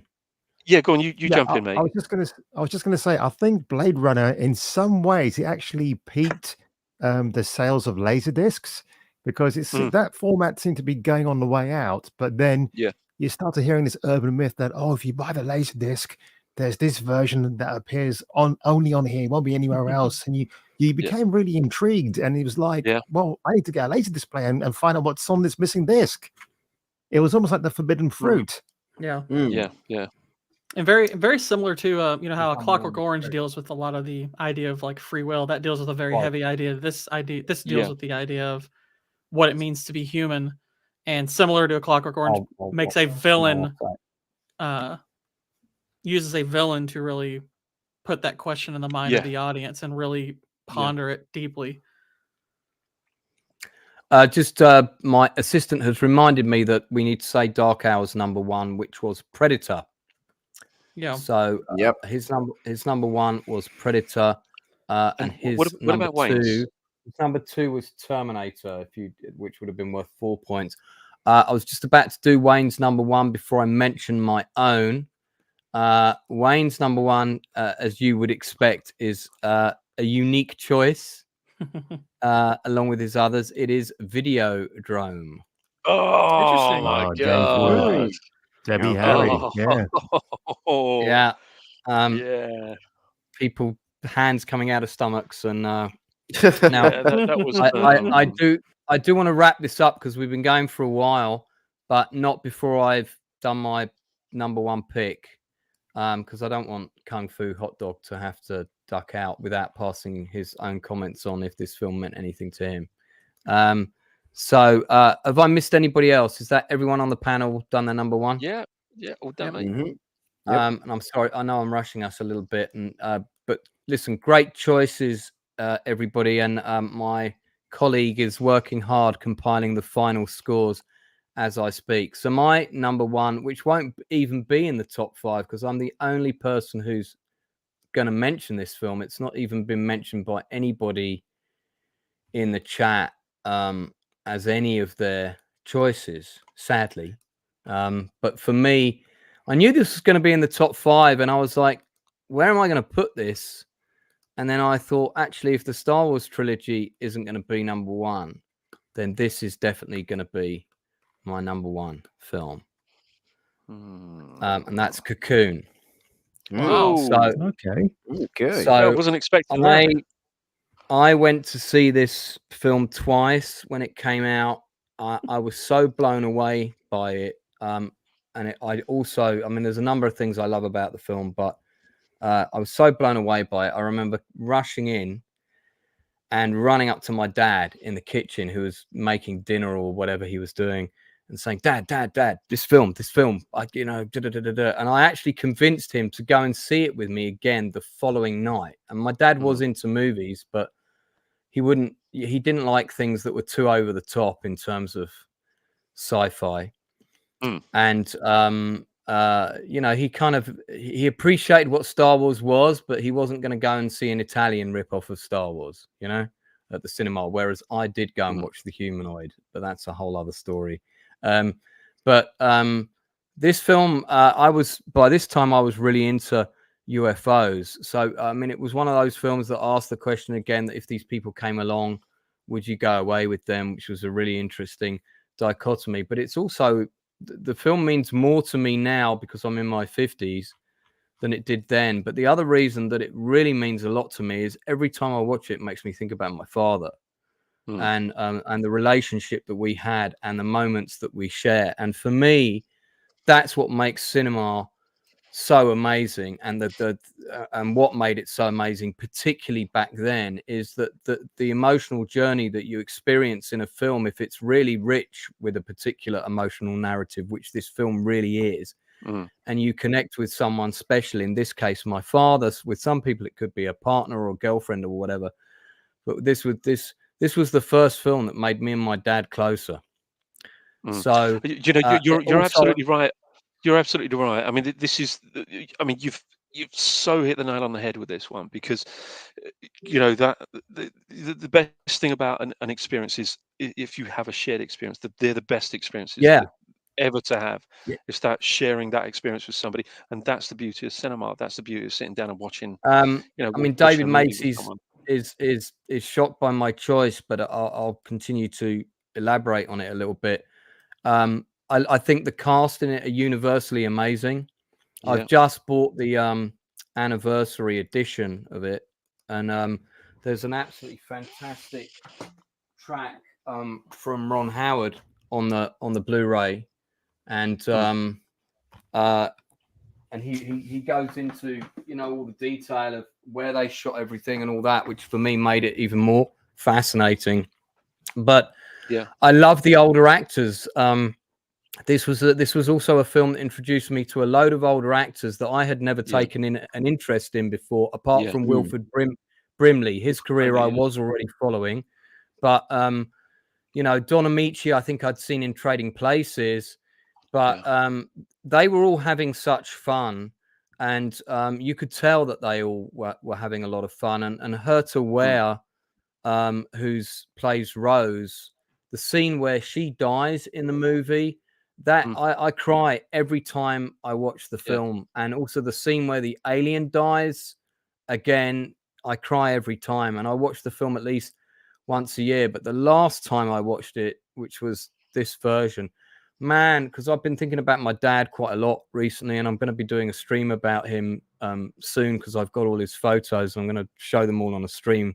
This amazing journey he took around the Sahara Desert in 1948 with a black and white camera. But I just blubbed, and but I think also the film makes me think about a lot of things in life, makes me think about friendships, love. It's got so many themes in it. The subplot with Steve Guttenberg and Raquel Welch's daughter is maybe the weakest element of the movie, but that still really works. And I got to be honest, that you're right with that one, because I can't believe that anybody that attractive could be that attracted to Steve Guttenberg. Yeah, and I mean she is amazing, but you've got to remember when she takes her skin off, she doesn't look the same. I don't know. But the other thing about the movie I really like is the special effects of the spaceship when it turned up at the end of the film were groundbreaking at the time. Just looked absolutely incredible. Really the house with the pool is still there. The pool was specifically built for the movie. It's just gone on sale. So Inside Man, if we all want to pitch in, then we can all move to Florida and live in the cocoon house. Sounds like a great plan. But the other thing great plan. The other thing I love about the movie is I love the score. It's one of James Horner's most richly emotional scores, and I've got it right here. And I think I've also got it on CD. As soon as I'd seen the movie, I went out and bought the score the next day. I already had the score before I dragged my dad the following evening to see and I think it's one of Horner's best scores. And the gentle piano music when Rose dies is a killer. And Brian Dennehy in the movie as well, really good. So yeah, I surprised myself with that choice. And when I had the list and I thought, well, which of these do I always watch again, and which of them do I get the most out of? And the answer was staring me right in the face, and it was Cocoon. So that's my number one. So do we have our top five? That's exactly the reason why things should be chosen. It's precisely that reason why things should be chosen. How much it affects you. Yep. Yeah, it's a beautiful movie, and I can't find fault in it, and it's also a film that's got even better with age, because these old people wouldn't really be on their mobile phones even now, because old people hate technology. So my colleague, by the way, has been voting for his own choices as well, chipping in as we've been going. And we also had so he picked his number 2 pick was Predator. His number 1 choice was Star Wars Trilogy, especially Empire Strikes Back. So okay, so we've got the top 5, guys. We've got the top 5. Can anyone guess what was number 1? Anyone guess what was number 1? Either Predator. Yeah, Star Predator. You're both wrong, I'm afraid. I'm going to say it's Aliens. Well, let's let's keep the suspense up and just stop Kung Fu Hotdog from going to the gym a little bit longer. Mate, this is so much more fun. The 5th place was Aliens. Aliens. Okay. Aliens, the fifth place. 5th place was Aliens with an overall of 15 points. Ooh. Then in 4th place, Predator. Nice. Pretty close behind, 16 points. In 3rd place, Alien. Hey, with 18 points. not bad. Second place, the Star Wars Trilogy with 20 points. In first place, Cocoon, because Lance's first pick gets 50 points. No, Gandalf rigged the game again. In first place, okay. So having given you those ones, we lost Kung Fu for a second, but yeah, he doesn't. He's leaving. Hang on, I can stop his camera. There we go. Oh, he's gone. All right, Kung Fu's had to duck out, but he's gone to the gym. So, guys, can you guess what number one was? Blade Runner. Correct. Blade Runner, yeah, with 28 points. Yeah. Overall, yeah, number one. And that's mainly from people scoring it in the chat. Yeah. Because it wasn't with quite a few of us, it was not on our list. So Blade Back Runner. to the Future, honestly, not get a spot? I mean, we were only like it 3 people mentioned by about 3 people. Oh. Yeah. So it didn't. It got 10 points overall. 10 points overall. So so probably would have been in the top 10 somewhere. But yeah, so Blade Runner, Star Wars Trilogy, Alien, Predator, and then Aliens. I mean, they're all worthy, aren't they? Yeah, they are. Yeah, no question at all. I had 3 of mine are on there. Here. So. Hot Dog, did you hear that the number one was Blade Runner? Oh, never mind. Something had to be number one, and it was that. So listen, guys, thanks so much for coming. I wasn't entirely sure who was coming and for how long tonight. So I'll be adding all the panel link information down underneath in a little bit. I'll just do this quickly. Go round. Kung Fu Hot Dog, what you got coming up on your channel? Were you doing you've just edited a few videos, I think. Yeah, so tomorrow I've got my Ahsoka episode 4 video coming out. I've already done a rough edit. Tomorrow morning I went to add all this silly special effects and editing, and then another video to follow about the desecration of Bond, James Bond by Charlie Higston. I'm very interested to see that. Nice. Oh gosh, I quite liked episode 4 of Ahsoka. Not popular. I don't mind it too much, but I still had some minor criticisms of it. But when you see the video tomorrow, you'll see what I got up to. Okay. If they put 3 and 4 as one, if 3 and 4 had been one episode, I think it would have been a cracking episode. 3 and 4 together as one episode would have been really strong, I think. But Dave Filoni's made it problematic, so can't escape that, unfortunately. So you got a couple of great videos dropping. Absolutely fantastic. Great meeting you in person. You were just as likewise. You were just as kung fu-y in person as you are on your channel. And mate, I can't wait to have you back here. And also, I know we're going to meet up for a drink soon, away from the chaos of a London meetup. Yeah, so we'll sort that out. If you do need to dash off to the gym now, sir, feel free while I do the rounds with everyone else. Gentlemen, I bid you a fond farewell until we meet again. See you, man. It was a pleasure. See you, man. Likewise. Thanks, pleasure, mate. Absolute pleasure. He's a wicked guy, Kung Fu Hot Dog, and it's funny because I followed his channel just of my own accord, like quite early on. So it's nice to we're meeting and collaborating already. I love collaborating with people on YouTube. I love it. Uninspired Reviewer, you're doing stuff with Dark Hour. You're planning on invading Spain soon. Tell us about that. So we've basically got the Uninspired Hour or so this Saturday at 1 p.m. EST. It's going to be on my channel this week. And we're going to be doing Edge of Tomorrow. And our guests will be Zach's Tube and Cannoli Sasquatch. Nice. So, yeah. Ah, wicked. Yeah. I wondered if Cannoli was going to end up on your channel because I like get you and Dark. I get him and Dark mixed up.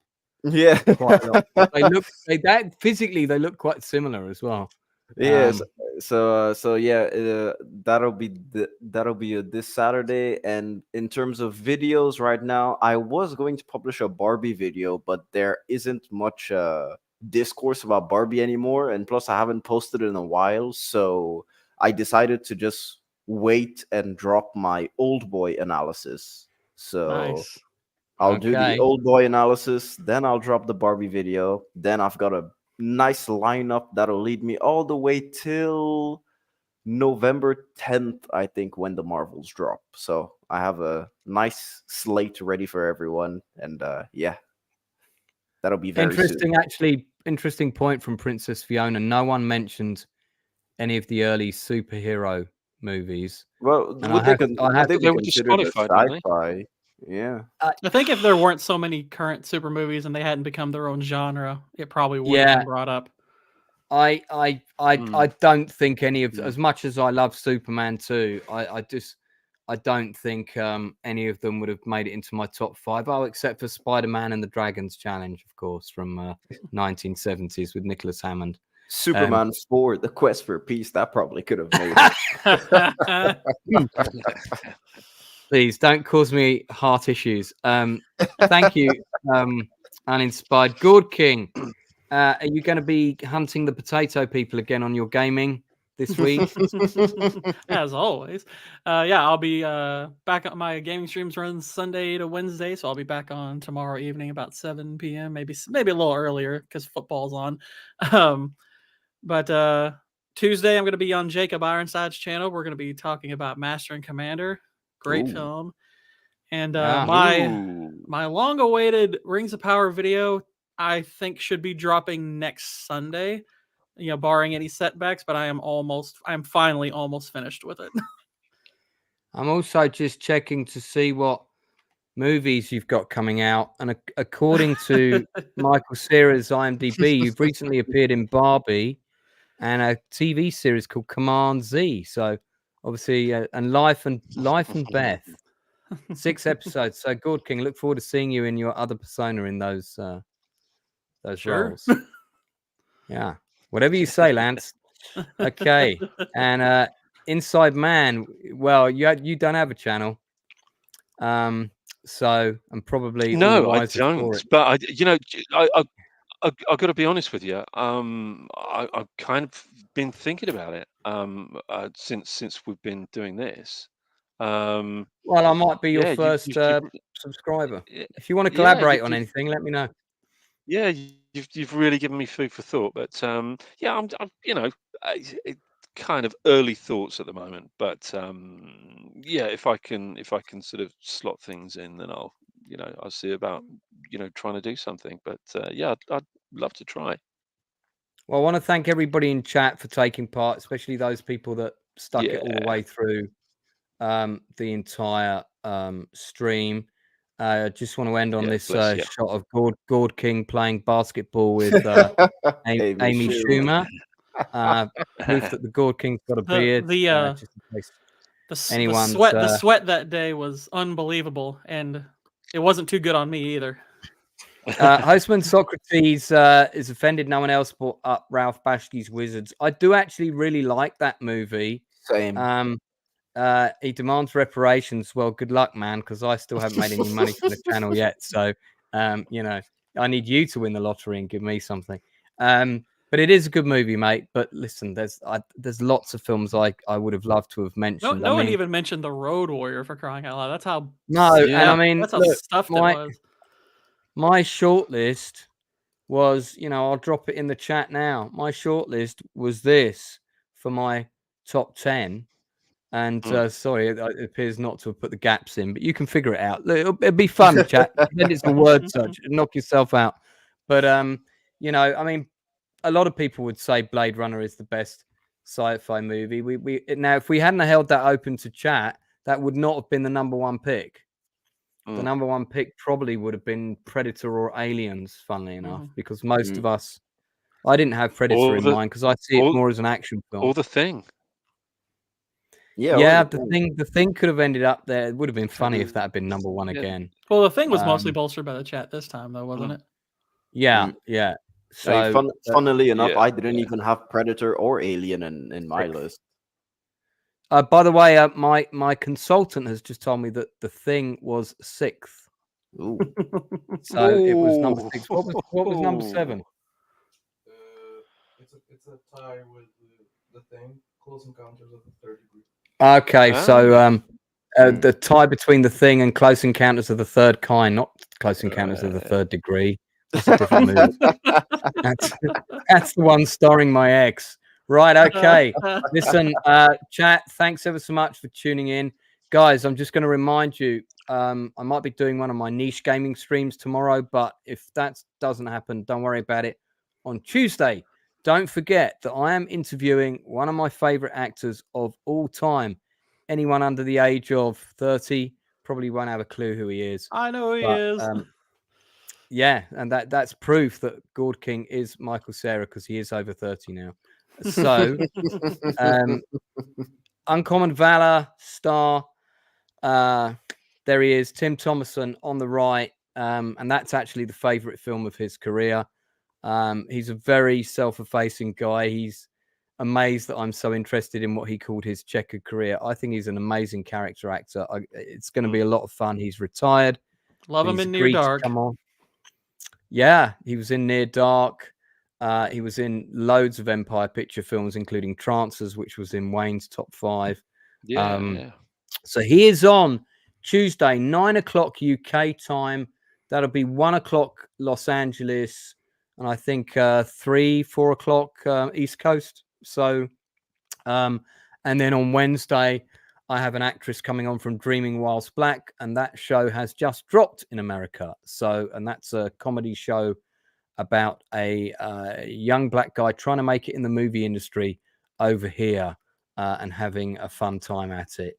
And the person who produced it is also a friend of mine. So looking forward to chatting to Danny Mosley on Wednesday night. So I got not one, but 2 actors on next week, guys. So do tune in for those. In the meantime, that's it from me. If you haven't subscribed to the channel already, please do so. And please look at the links for the guests that I have. And I will see you all again real soon. Bye, Bye everyone. Bye.